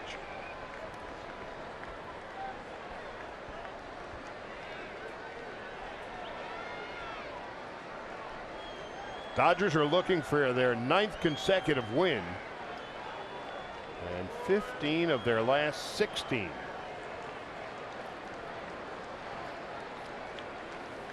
And they've got the right guy on the mound tonight. 2 and 2 to Puig.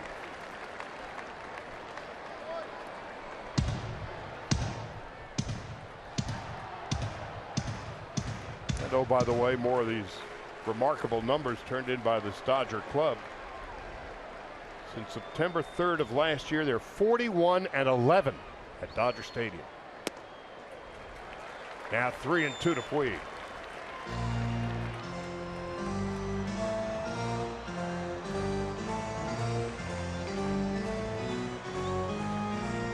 Dodgers have not won 9 straight since 2013.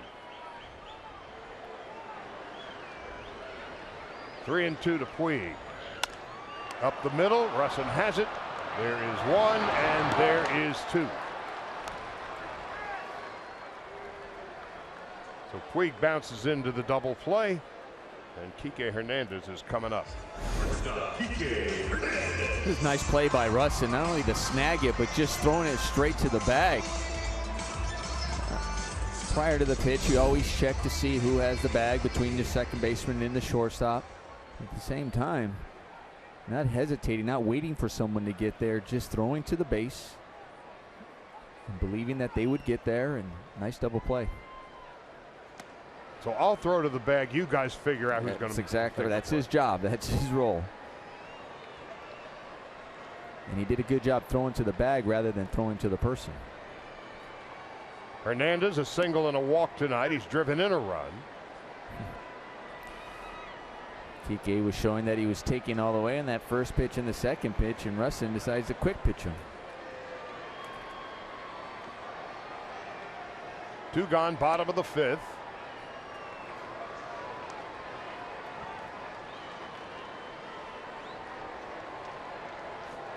They've gone to the 7th in Arizona. The Diamondbacks leading the Phillies 6-2. Hernandez takes a strike. It's 2 and 2.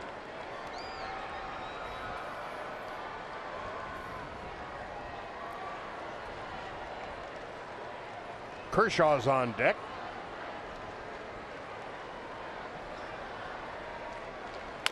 And Hernandez, a slow roller. Here's Arenado. That's going to do it. No runs, no hits, no errors, nobody left. We'll go to the sixth.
Their wheels, the Dodgers in cruise control as we go to the sixth inning with Nolan Arenado, Mark Reynolds, and Ian Desmond to bat against Clayton Kershaw. Through 5 innings, 91 pitches, 66 for strikes. He has struck out 7, walked 1. And the Dodgers with a 4-0 lead. We mentioned this number earlier. It's still, every time we look at it, it's amazing. In his career, Kershaw, when given 4 runs to work with, is 92-0. Dodgers 4-0 as we begin the sixth. First inning, he struggled. First part of this inning, he struggled because he really looked like after he walked Mark Reynolds, when he struck out Desmond and Story, he looked like the Kershaw we're used to seeing. Arenado, an infield hit in his first at-bat. And he flied out in his second. Down the right field line, slicing into the stands, and it's 0-1. With 1 out in the first, LeMahieu doubled over the head of Bellinger. Arenado whistled a base hit off the glove of Kike Hernandez, filling in for the injured Corey Seager.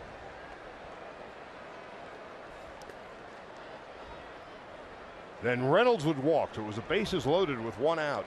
And then Kershaw would strike out Ian Desmond, strike out Trevor Story, and to this point, end of story. Arenado, 15 home runs, 59 runs batted in. 2-1.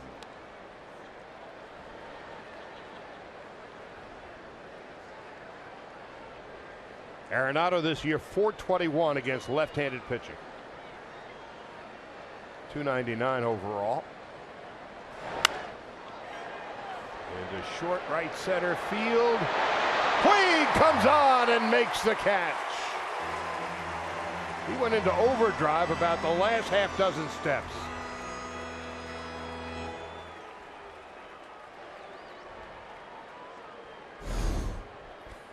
We see that these are one of those balls that your manager, coaches, everybody holds their breath because you know it's in the middle of three guys. You're thinking, okay, as they're coming upon that, we've seen that already in right field. Right center has been in Dodger Stadium between Puig and Jock out there. You always hold your breath because they go at the ball so hard. That was one of those that you're like, okay, is it going to be the second baseman, Jock, Yasiel? And he comes up with it. Nice play.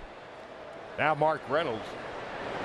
You get nervous enough when there are three guys converging on the ball, but when one of the three is Puig, as Peterson found out the hard way. Well, we've seen over a couple of days, too, those two guys kind of joking with each other, but at the same time a little serious because obviously it put Peterson on the shelf when they did collide, but kind of like, all right, hey, I got this ball. Well, Jackson's coming off the DL. Has been hitting the ball extremely well. Reynolds takes low, and it's 2-1.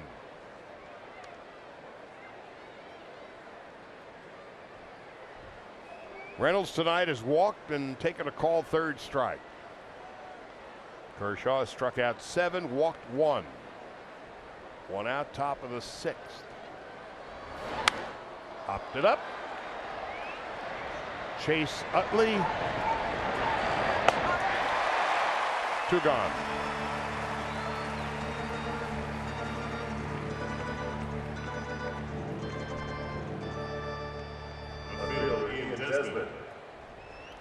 Four hits for the Rockies, 2 in the first inning and 2 in the 5th. And Kershaw's about to throw his 100th pitch of the night. Ian Desmond has been struck out twice.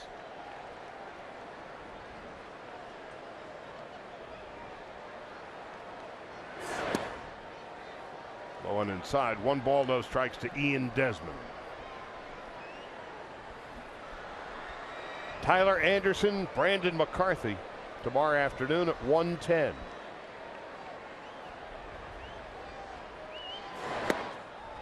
One and one.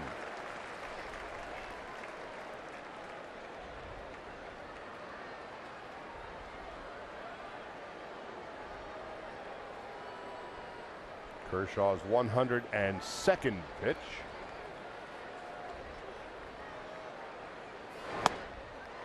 One and two. Most pitches Kershaw has thrown in a game this year is 118. He threw 112 and just 6 1/3 in his last start. 1 ball, 2 strikes, 2 out. And that is strikeout number 8 for Kershaw. He retires the Rockies in order. 3rd time Desmond has gone down on strikes.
Look at our game summary brought to you by Morongo Casino.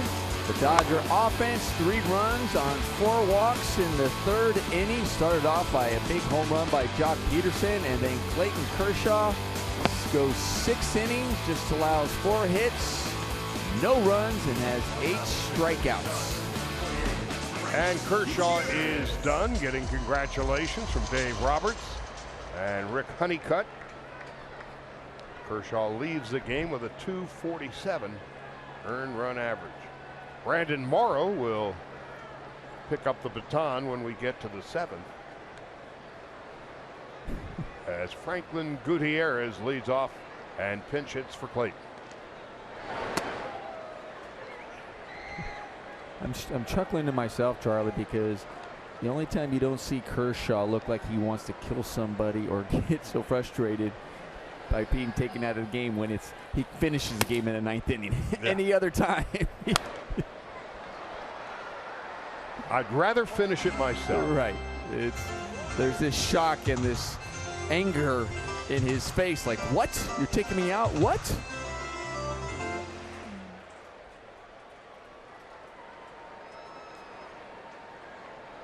Rick Honeycutt, the only pitching coach that Clayton has known at the major league level.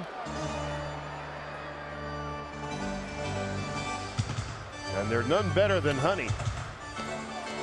Joined the Dodgers in 2006.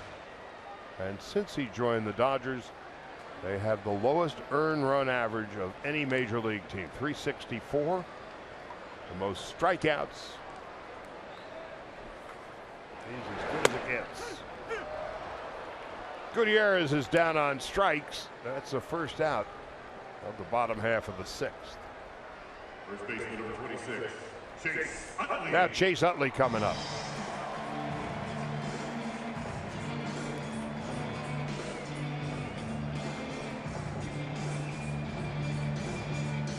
Chase Utley, 0 for 3.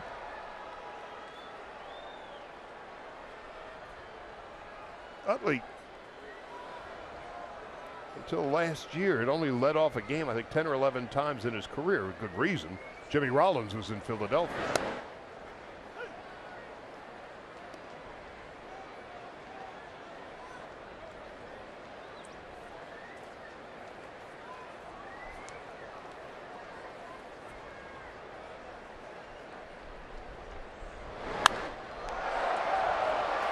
Utley to right. That's going to be a grounds rule double. And they're going to have another look at this, the Dodgers, just to make sure.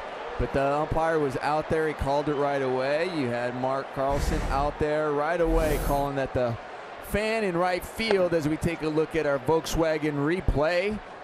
Potentially looking like a home run, but you're going to see the fan lean over the wall and make the catch. It nearly fell over. Yeah, right call by the umpires, but the Dodgers are going to check just to make sure. And I wonder if Dave Roberts is asking whether if it, is it just a ground rule double? Is there a possibility it could have been more than that? Do you talk about it?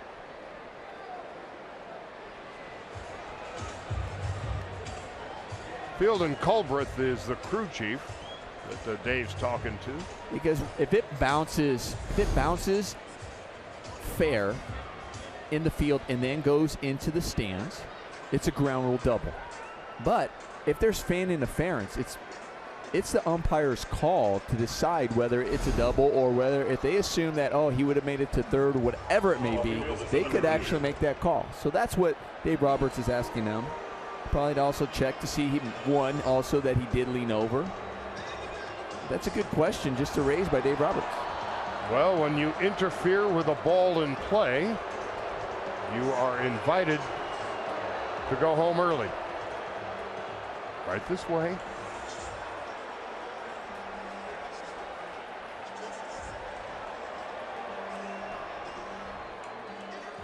Can't imagine anything other than a double.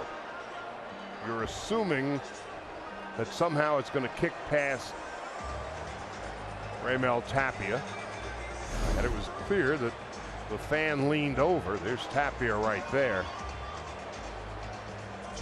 Well, he caught it clean. And saved his hat from falling off. Stay at second base, they tell Utley, so it's a double.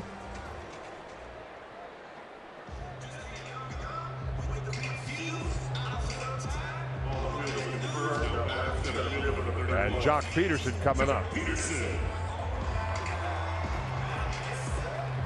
Peterson is homered, walked, and taken a called third strike tonight.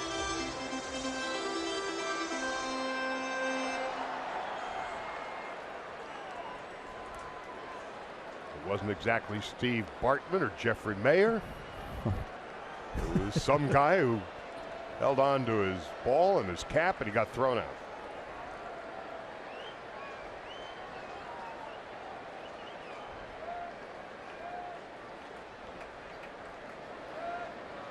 Peterson squares to bunt and misses. It's 0-1.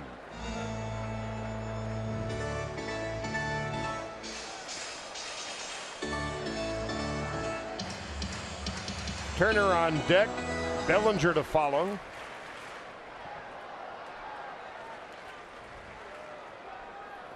Dodgers a 4-0 lead. 0-1 to Peterson. Utley leads from second. Jock takes inside.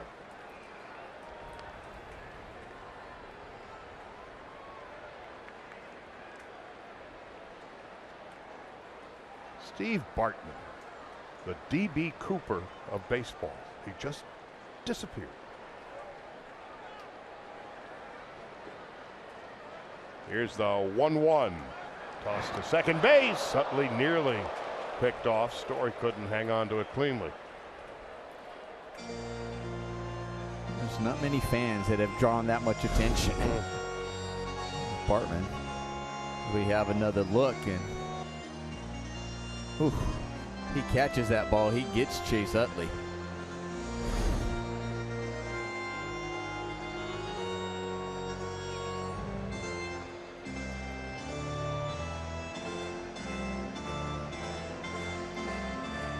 Turner on deck, and then Bellinger to follow. A near sellout on this Saturday night at Dodger Stadium. For the Dodgers this year are 30-10, best home record in the game. The 1-1. Peterson chops it foul. And it's 1-2.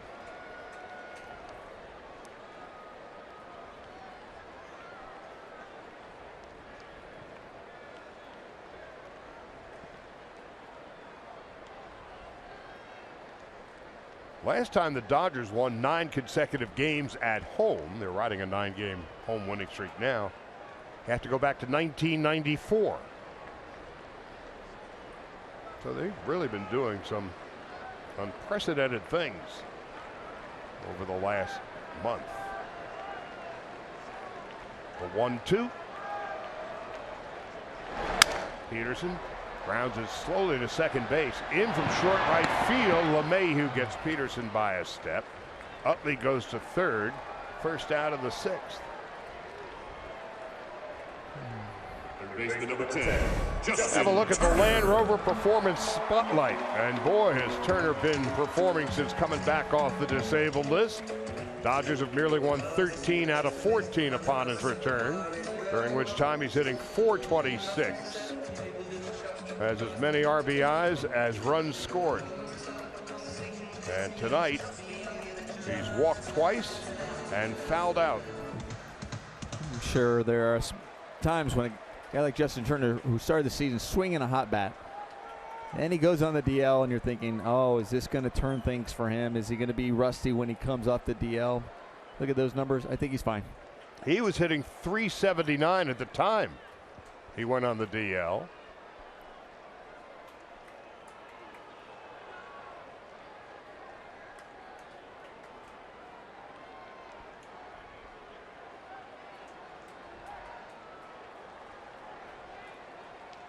I'm not sure what Turner and Buckner are talking about.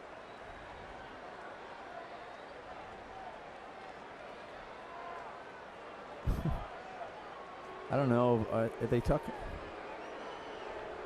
It's interesting because Russin was also yelling at the umpire, or not yelling, but talking to the umpire at third base. Now here comes Bud Black.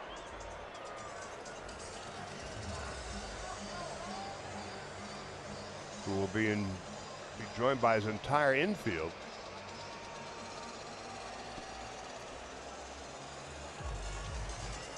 Whatever it is, Russin is rather irritated.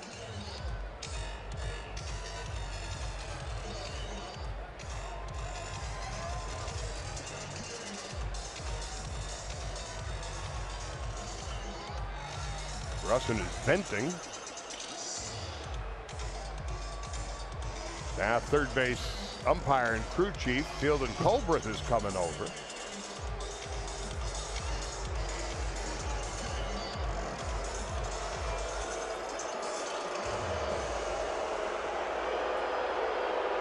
Is it? They even called the ball or anything like that. I wonder. The reason I'm saying that, I'm wondering if they're talking about him going to his mouth or something like that before. I'm just right now. Who knows? But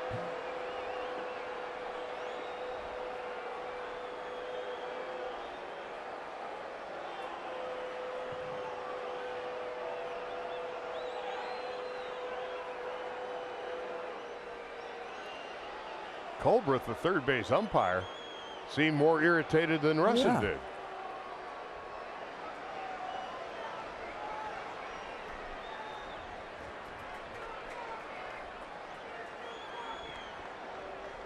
Meanwhile, there's 2 out. Utley is at third base. And Turner knocking some dirt from his cleats. With a chance to extend the Dodger lead.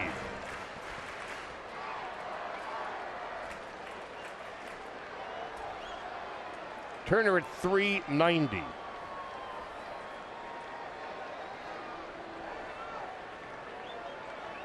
Hitting .390 with runners in scoring position to boot.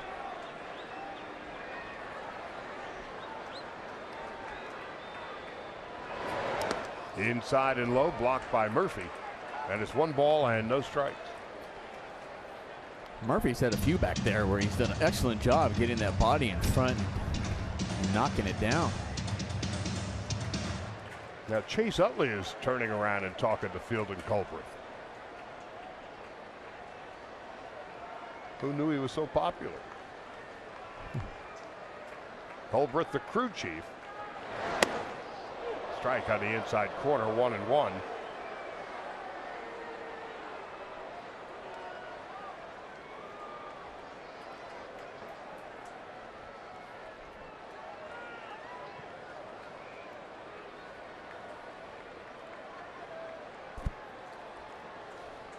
One ball, 1 strike, and 2 out. Now it's 2-1.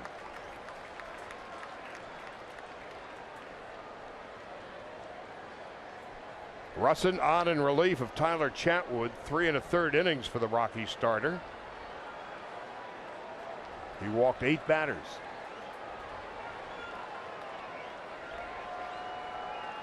Two and one with 2 out.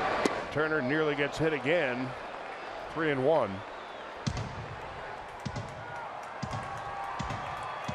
Nobody stands closer to the plate than Turner. That's Brandon Morrow. He's been warming up now for what seems like a half hour.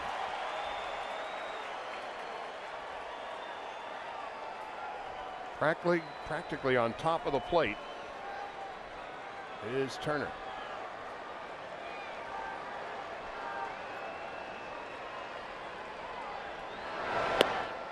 And he takes his 3rd walk of the night. First and third, 2 out. And here's Bellinger coming up.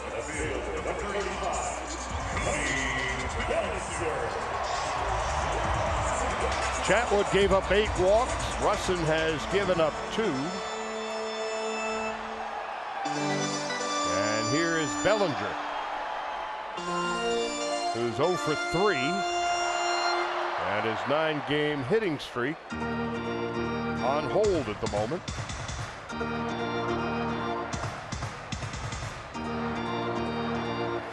Of Bellinger's 22 home runs this year, He has hit but 5 against left-handed pitching. First and third, 2 out. Into short right, and there's LeMahieu. That's going to do it. No runs, 1 hit, and 2 men left. We'll go to the 7th inning. Dodgers 4-0.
Possible by the Los Angeles Dodgers and the Make-A-Wish Foundation. Dave Roberts had a co-manager today. His name is Ziggy. His dream was to be able to manage his favorite team. He said he was born a Dodger fan, so he had an opportunity today to meet a lot of the players, take a look at the clubhouse, of course bring out the lineup card. He was born with spinal muscular atrophy. He has been confined to his power wheelchair since the age of 2.5.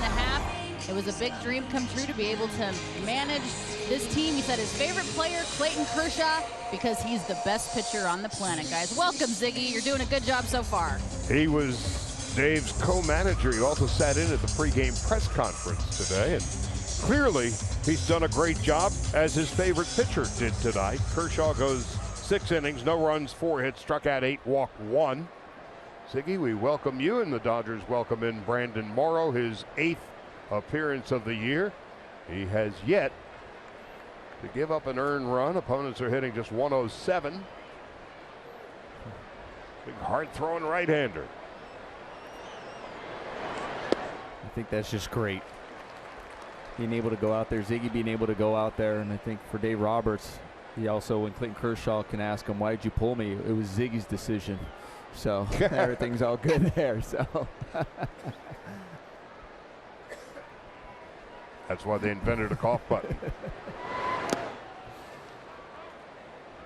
1 ball, 1 strike to Trevor Story. Luis Avalon is warming in the Dodger bullpen. Scott Oberg in the Rocky bullpen. Dodgers with a run in the first 3 and the third. 4-zip as we begin the 7th. Story was struck out twice tonight by Kershaw. That's Kike Hernandez. And that's the first out of the 7th. Cody Bellinger, of course, on fire, and the summer 6-pack mini plan just got even hotter with the announcement of Cody Bellinger's first ever bobblehead giveaway Friday, September the 8th.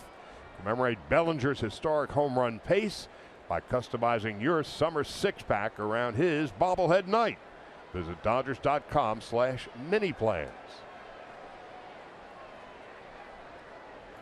Raimel Tapia is 0 for 2.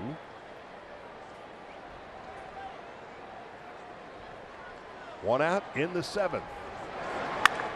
And a fly ball to center field.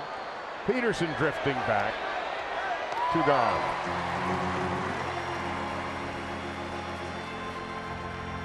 Brandon Morrow's making it look easy. Well, since he's been called up, I mean, the Dodgers, when he signed with the Dodgers, he had an option of at a certain date that he had to get an opportunity or get called up to the big leagues or be allowed to get his release. And they called him up, and he did a tremendous job while being called up. Then they sent him down for a little while and then called up again, and hasn't changed. He's been attacking hitters, throwing strikes. Really looks good out there on the hill. He envisioned himself as a starter early in his career, but now he really has fit in extremely well into this kind of a role. Came up with the Mariners in 2007.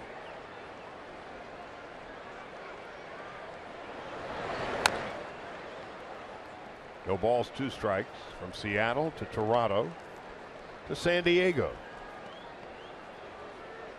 Tom Murphy has fouled out and took a called 3rd strike.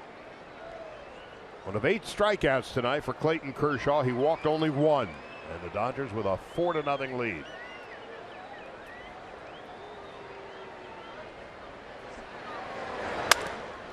To first base, Utley will take it by himself, and Morrow makes it look easy on 6 pitches. 7th inning stretch, Dodgers 4-0.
Dodger Baseball on Sportsnet LA is brought to you by Nissan. Choose Nissan today for great offers on our most exciting lineup ever. Shop ChooseNissan.com. On this beautiful night in Los Angeles, game time temperature of 73. Scott Oberg making his 34th appearance for Bud Black, an ERA of over 5, and opponents are hitting .293 against him. And he comes at you with a fastball, changeup, slider, and a fastball that averages right around 96 miles an hour. One of the significant differences between the Dodgers and the Rockies,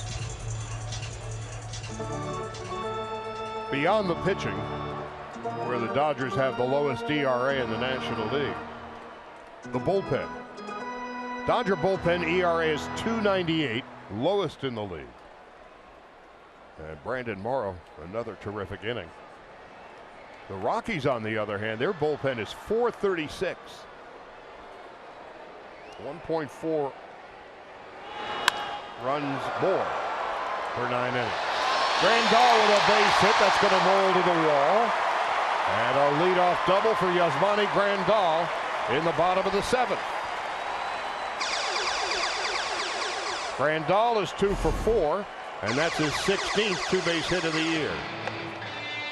Once again, not wasting any time, gets a pitch in the middle of the plate, a little bit up, stays on it, drives it opposite field gap. Dodgers always looking to tack on some insurance runs, especially coming in these later innings. Now Logan's all right to just play the thing you're supposed to, try to move him over, try to drive the ball the opposite way. Forsythe has walked twice, scored a run, and flied out. Take the strike on the outside corner, 0-1. The Dodgers have scored at least 6 runs in 7 consecutive games. Already the longest such streak in LA Dodger history. It's 4-0. As Forsythe fouls it, it's 0-2. Well, we mentioned there's Pedro Baez warming up earlier in the game about Kershaw. And again, it's almost a fantasy number. When given 4 runs to work with, Kershaw's 92-0. Well, he's not going to lose tonight. And if the bullpen does its job, he'll be 93-0 when given 4 runs to work with. That's not of this earth. Forsythe takes outside, 1-2. It's not a misprint. No.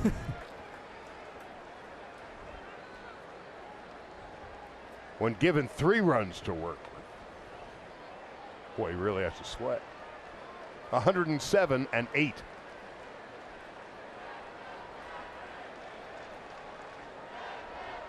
One and 2 to Forsythe.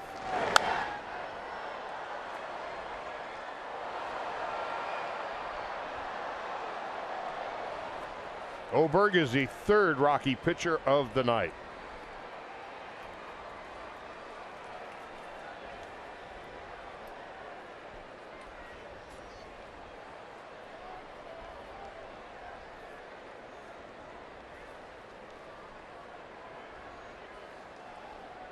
One ball, 2 strikes. Another foul off the bat of Forsythe. Oberg from Tewksbury, Massachusetts. Came up with the Rockies in 2015. A 15th round pick in 2012.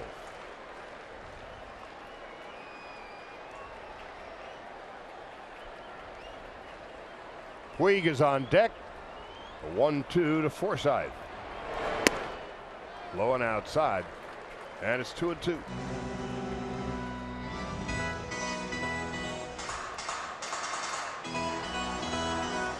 Players never say it, managers never say it, but both the Dodgers and Rockies were kind of curious about each other coming into this series. They've been watching each other over the past couple of months, and for the Rockies, they maintained first place for a good long time. The Dave Roberts club in the last 30 has gone 23-7. Colorado 18-12. 2-2. Forsythe down on strikes.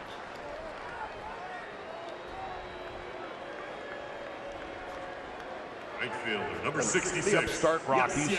How good are we as compared to the Dodgers? And the Dodgers wondering how good the Rockies have been since they last saw them about 6 weeks ago. Well, it's definitely on both sides' minds. They're thinking that they're one of those where you're kind of sizing up each other. There's no question about it. But at the same time, you're with the Dodgers, they have been playing so well, and a lot of their focus is on that. They're going to win the series. They know they're playing somebody in their division and at the top of the division. Puig takes a strike, 0-1. But you understand, you respect kind of the streak they're on and the wave they're riding right now, and you just going, let's continue to have that feeling as long as we can, the preparation, playing good baseball, and the enjoyment of it. Right now, the Dodgers enjoying it. The 0-1. Looped into short left field, and that's going to drop in for a base hit. So a hit for Puig, who now swipes second base. Some sloppy infield play.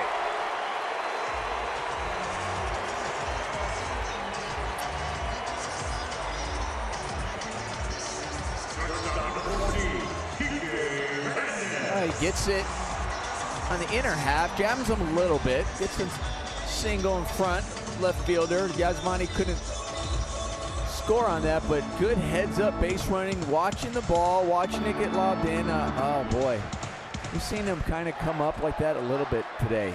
On a ball hustling down, trying on the double play, also running that ball when he had to run in the outfield. Let's hope he's okay. The infield is in. And Kike Hernandez takes a strike. 0-1. Doesn't like the call from C.B. Buckner. Earlier in the game, Puig on a shallow fly ball came sprinting in to make the catch. And he looked a little bit gimpy there. Here's the 0-1. Hernandez takes a strike on the outside corner. 0-2. Trying to stretch it out.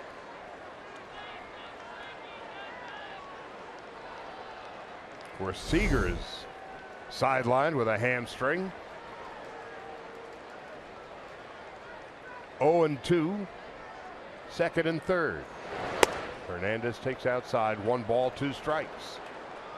Oberg just threw a 101-mile-an-hour fastball. Chris Taylor is on deck, and he will pinch hit for Brandon Morrow, with Pedro Baez warm and ready in the Dodger pen. Morrow, another terrific outing. Hernandez fouls it off.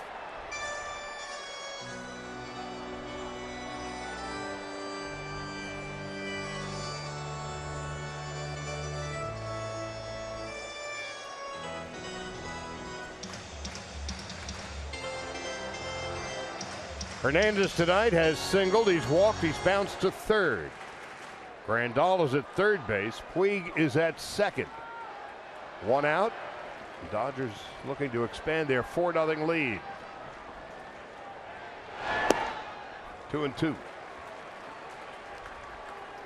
Puig just trying to loosen up his entire body, it seems.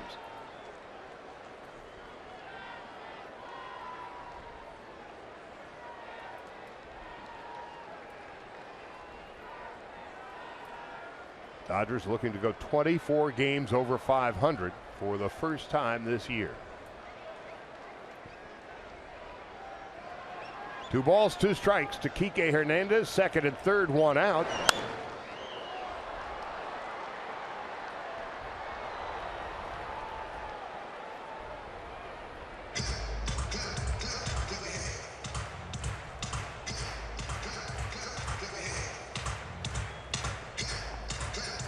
Dodgers have won 8 in a row and 9 consecutive at Dodger Stadium.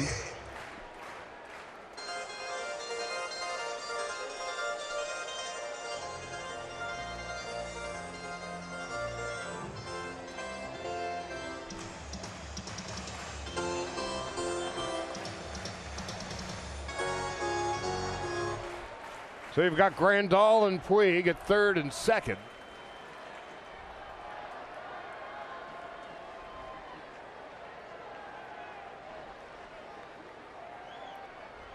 In the last 52 games at Dodger Stadium, the Dodgers are 41-11. 2-2 to Kike Hernandez, who takes high. 3-2. So Oberg is struggling.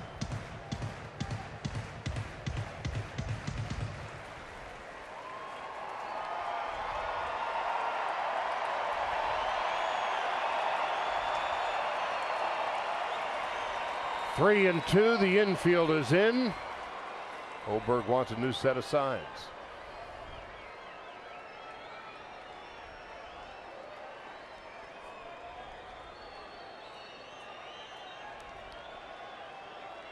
3-2 to Kike Hernandez.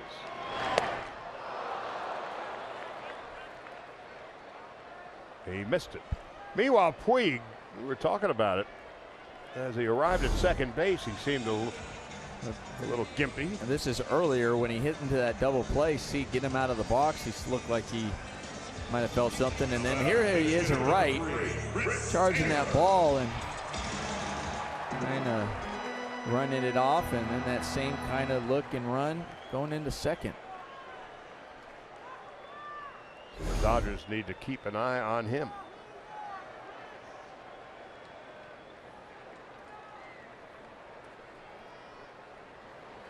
Chris Taylor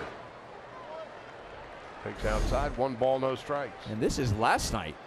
So last night as he was coming off the field after making an out, just kind of in the dugout. So I remember the trainer had come over to him, checked on him a little bit.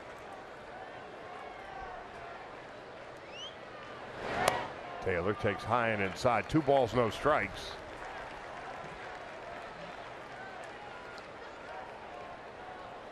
One area where the Dodgers have been exceptionally good has been pinch hitting, especially Taylor.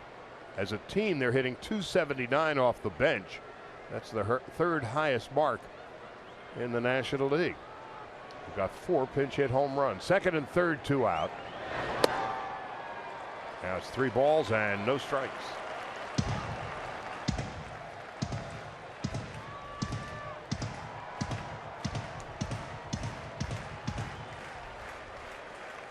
Dodgers still have on the bench Corey Seager, who is certainly gimpy, and Austin Barnes.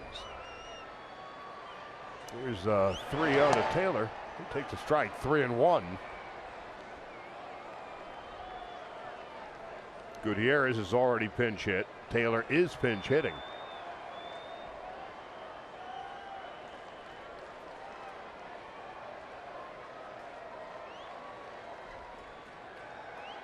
Puig leading off second. Here's a 3-1. It's now 3 balls, 2 strikes to Chris Taylor.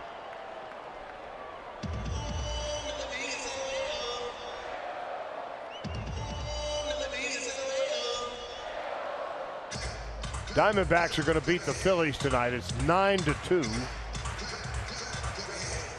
for Arizona at Chase Field. 3 balls, 2 strikes, 2 out. Grandal is at third base. Puig is at second. Oberg set. And Taylor takes call strike 3, and that will end the inning. No runs, 2 hits, 2 left. We head to the 8th. Dodgers 4-0.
And tomorrow's probable. Brandon McCarthy going for the Dodgers. He's been nothing short of terrific this year. A 2.87 ERA, striking out 55 and walking only 18.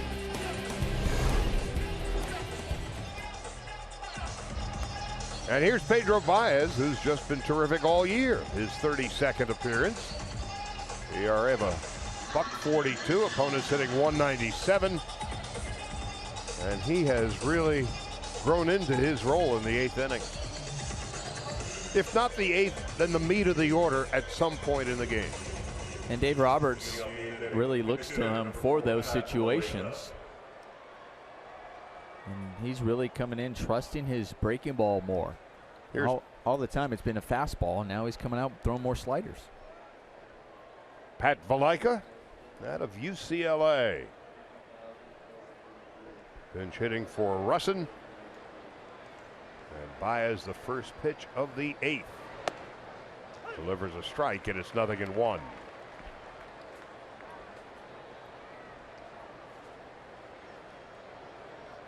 Charlie Blackmon on deck, LeMahieu to follow.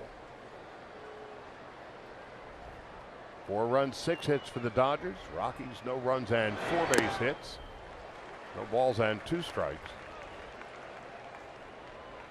So the Rockies and their high-powered offense come to town. Last night the Dodgers hold them to a run and 3 hits. And tonight, no runs and 4 hits. So the Dodger offense and all the home runs getting all the headlines. But how about this pitching back-to-back nights? 1-2 to Valaika. And last night, as you mentioned in the open, the final 19 Rocky hitters were retired by Dodger pitching.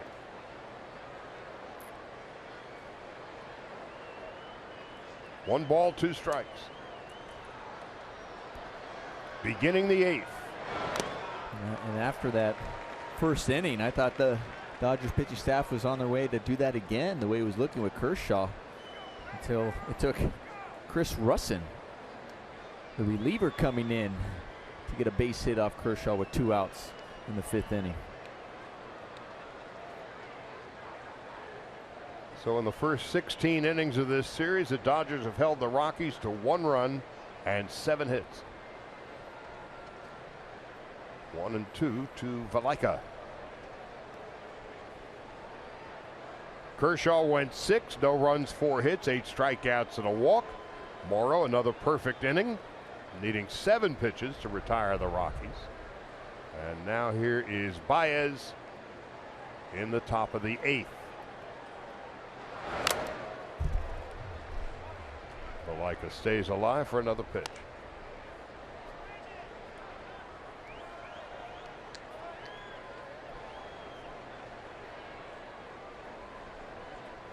Dodgers have won 12 series so far this year, and if they win tonight, make it 13.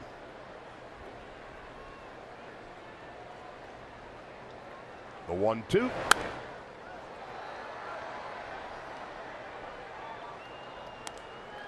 Valaika making life miserable for Baez.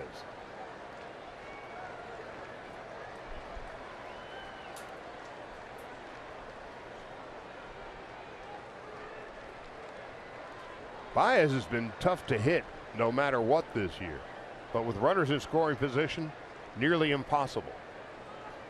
Opponents are 3 for 34 with runners in scoring position against Baez. Well, he dispatches of Valaika, and that is the first out of the 8th.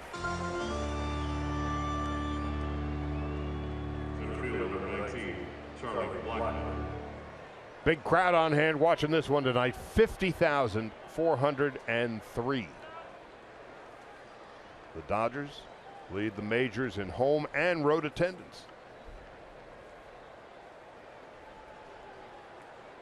Charlie Blackmon coming up, and he's 1 for 3. His base hit in the 5th inning was his major league leading 100th.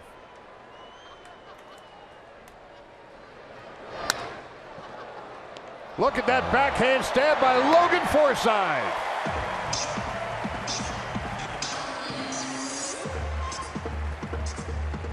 What a great play by Logan Forsythe. Just throwing the glove out there, moving the feet. Got a really good jump right off the bat. Moving the feet early. This ball was hit well. And just throwing that glove out. Coming up with a nice pick.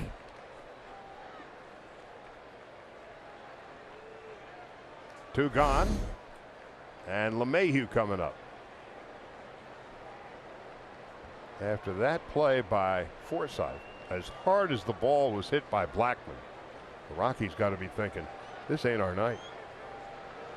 Trailing 4-0 with 2 out. LeMahieu a double in 3 at-bats.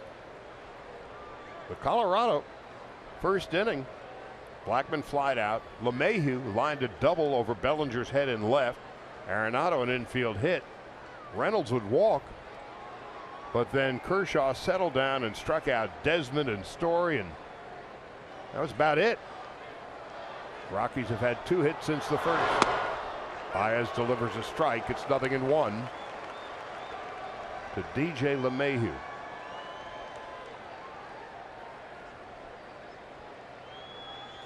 Arenado on deck.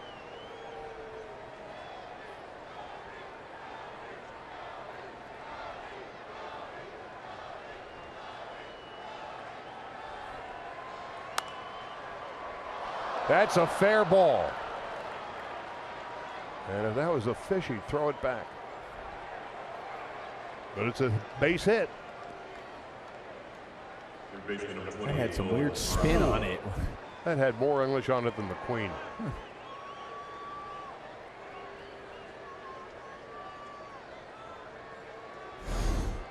Fifth hit of the night for the Diamondbacks. And I'm guessing a couple of bruised thumbs for LeMahieu. They don't hurt as much when they fall in. Mm-hmm. A dewdrop in. Here's Arenado, who is 1 for 3.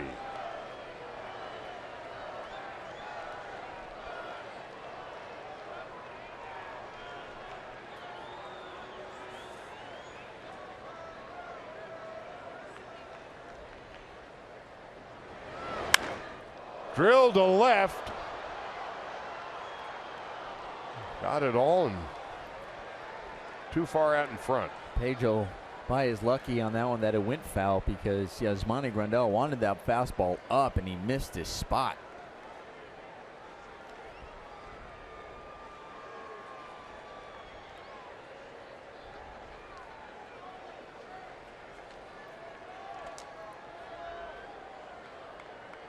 Nolan Arenado is on deck. And the Dodgers 4-zip. 2 out in the 8th.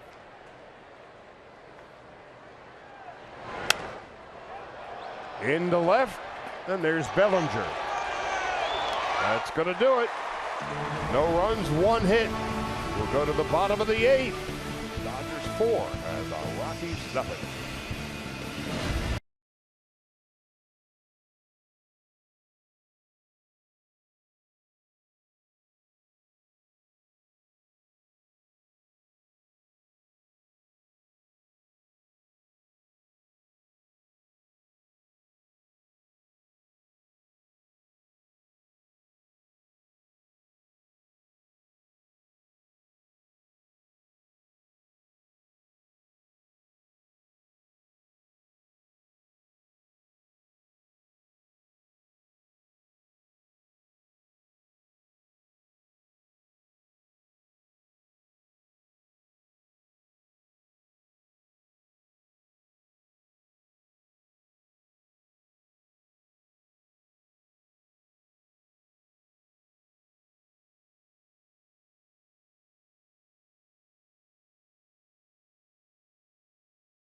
Well, stay tuned after the game for Access Sportsnet, brought to you by your Southern California Nissan dealers.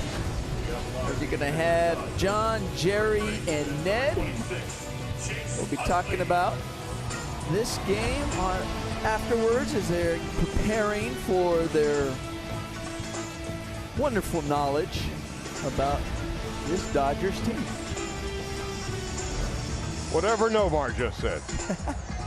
Mike Dunn now on in relief in the bottom of the 8th, making his 31st appearance.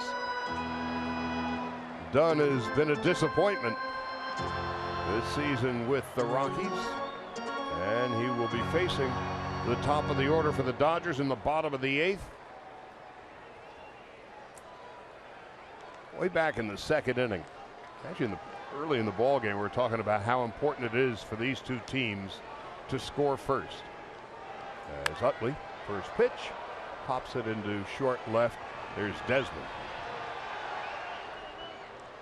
The Dodgers, should they go on and win, will be 35-7 when scoring first.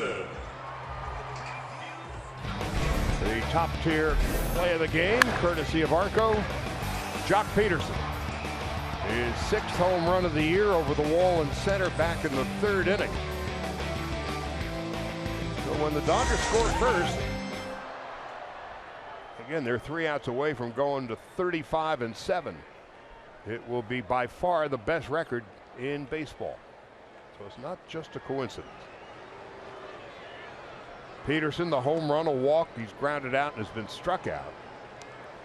1 ball, no strikes.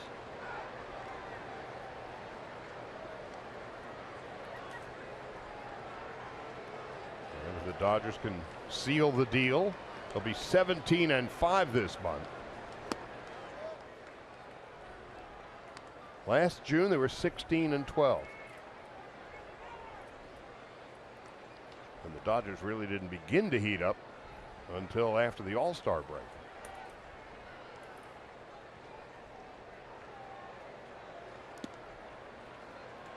Three balls and no strikes.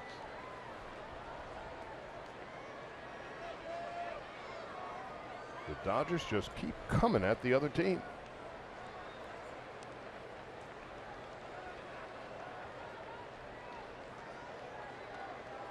Four runs, 6 hits tonight. 6 runs, 11 hits last night. They've outscored the Rockies 10-1 and out-hit them 17-8. There's not much they're not doing. When they come to the ballpark, you can just see how much fun they're having. I mean, they're loose, but they're working hard, they're prepared.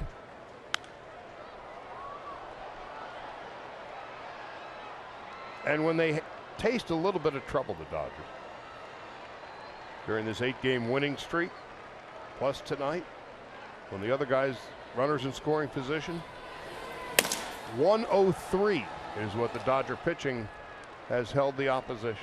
7 for 68. That's Romo, who will be called upon to clean up the details in the 9th. Peterson takes a call, 3rd strike, 2nd out of the 8th. Third baseman number 10, Justin Turner.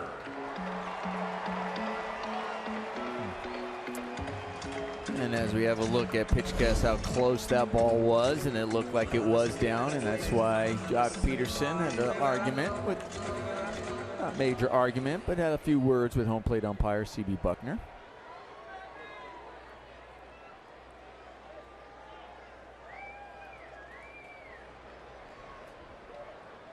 Now here's Turner. 3 walks tonight and a run scored. Takes a breaking ball for a strike, 0-1.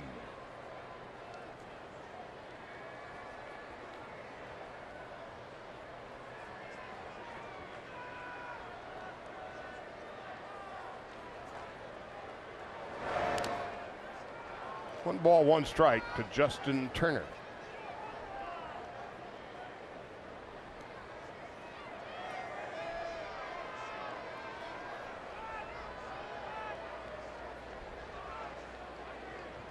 Diamondbacks wallop the Phillies 9-2. So Colorado, if the Dodgers can finally put them away, will drop to third place. The 1-1. Turner takes inside. 2 balls and 1 strike.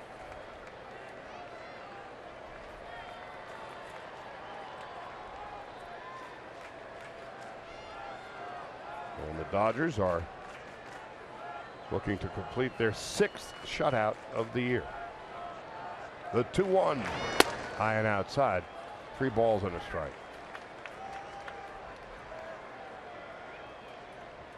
Adrian Gonzalez. There's Kenta Maeda. Yasiel Puig. Kike Hernandez. Will Ireton. Maeda's interpreter. 3-1. Into left center field. Blackman taking charge. And that's going to do it for the Dodgers in the 8th. Sergio Romo will be facing Reynolds, Desmond, and Story when we come back.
In LA is brought to you by BMW. See a Southern California BMW Center today for exceptional offers or visit SoCalBMW.com. Coming out tomorrow for Viva Los Dodgers, presented by Spectrum and Coca-Cola. Free with a game ticket. Viva Los Dodgers is a family-friendly pregame festival featuring live music and fun activities. For more information, visit Dodgers.com/Viva. And here is Sergio Romo, who pitched an inning last night, struck out a batter, and was perfect. So the Dodgers in search now of their 6th shutout of the year. Kershaw, no runs and 4 hits in 6 innings. He struck out 8, walked 1. Morrow was perfect in the 7th. Baez struck out a batter, gave up a hit in the 8th. And Mark Reynolds leading it off in the 9th.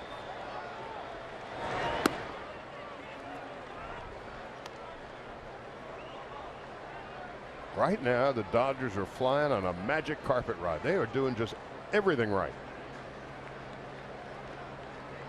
And the Rockies are finding out the hard way. Reynolds. 2 balls and no strikes. That's first base umpire Mark Carlson, who will be calling balls and strikes tomorrow.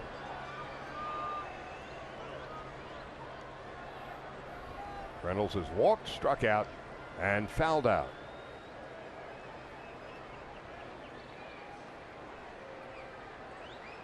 Desmond on deck, Story to follow. We're in the 9th inning. There's a strike, 2-1.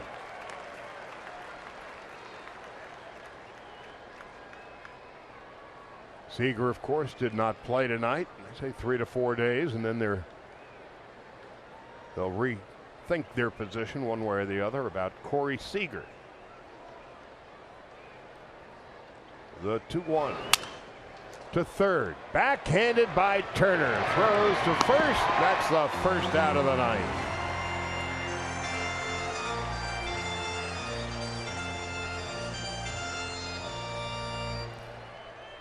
Well, they understand Mark Reynolds pulls the ball. They were playing him to pull. Justin Turner hugging that line and makes a nice play on the backhand, throws him out. 1 out in the ninth.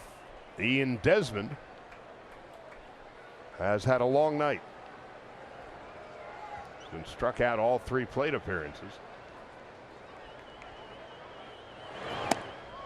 Romo misses outside. 1 ball, no strikes.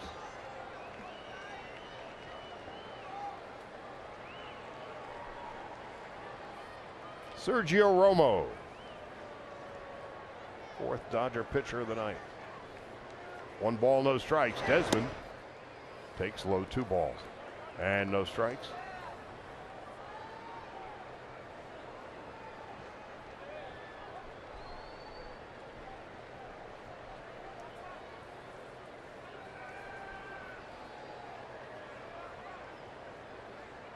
Romo on 2-0 to Desmond with Story on deck.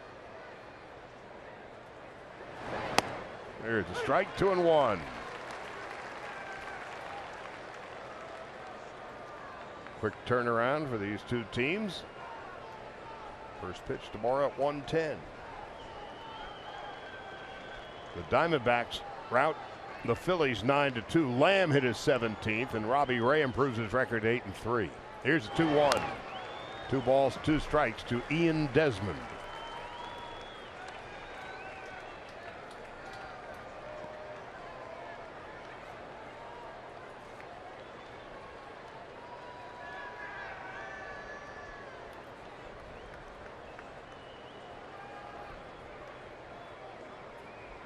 Crowd of better than 50,000 when the night began. 3-2.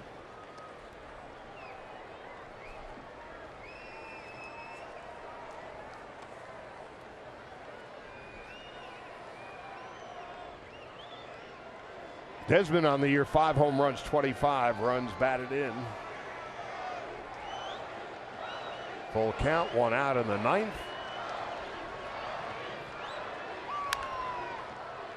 There's Turner. There's the second out.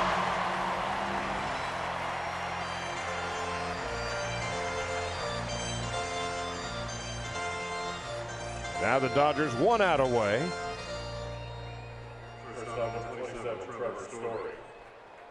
And Bud Black's team is 1 out away from falling 3.5 behind the Dodgers.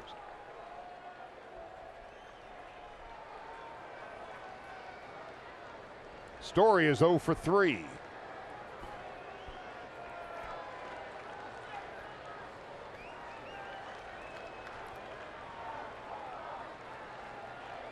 Two gone. No balls and 1 strike.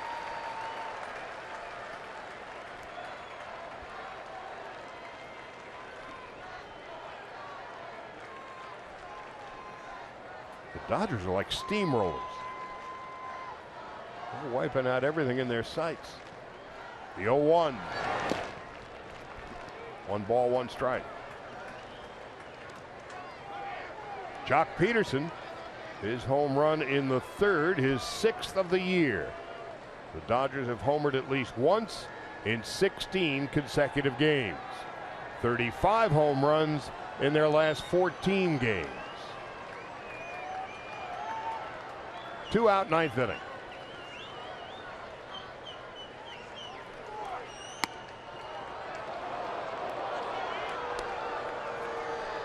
Romo thought he had a strike.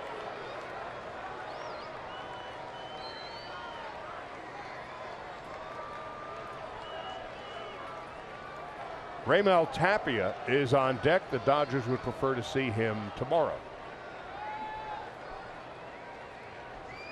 2-1 to Story. 2-2. Well, that was a rather half-hearted swing. Dodgers a strike away.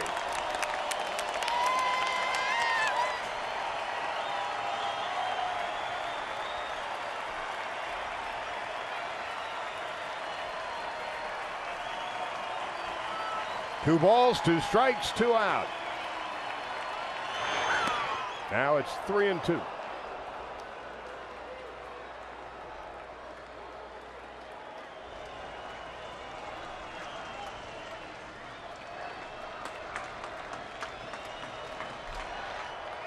Three balls, two strikes, and two out.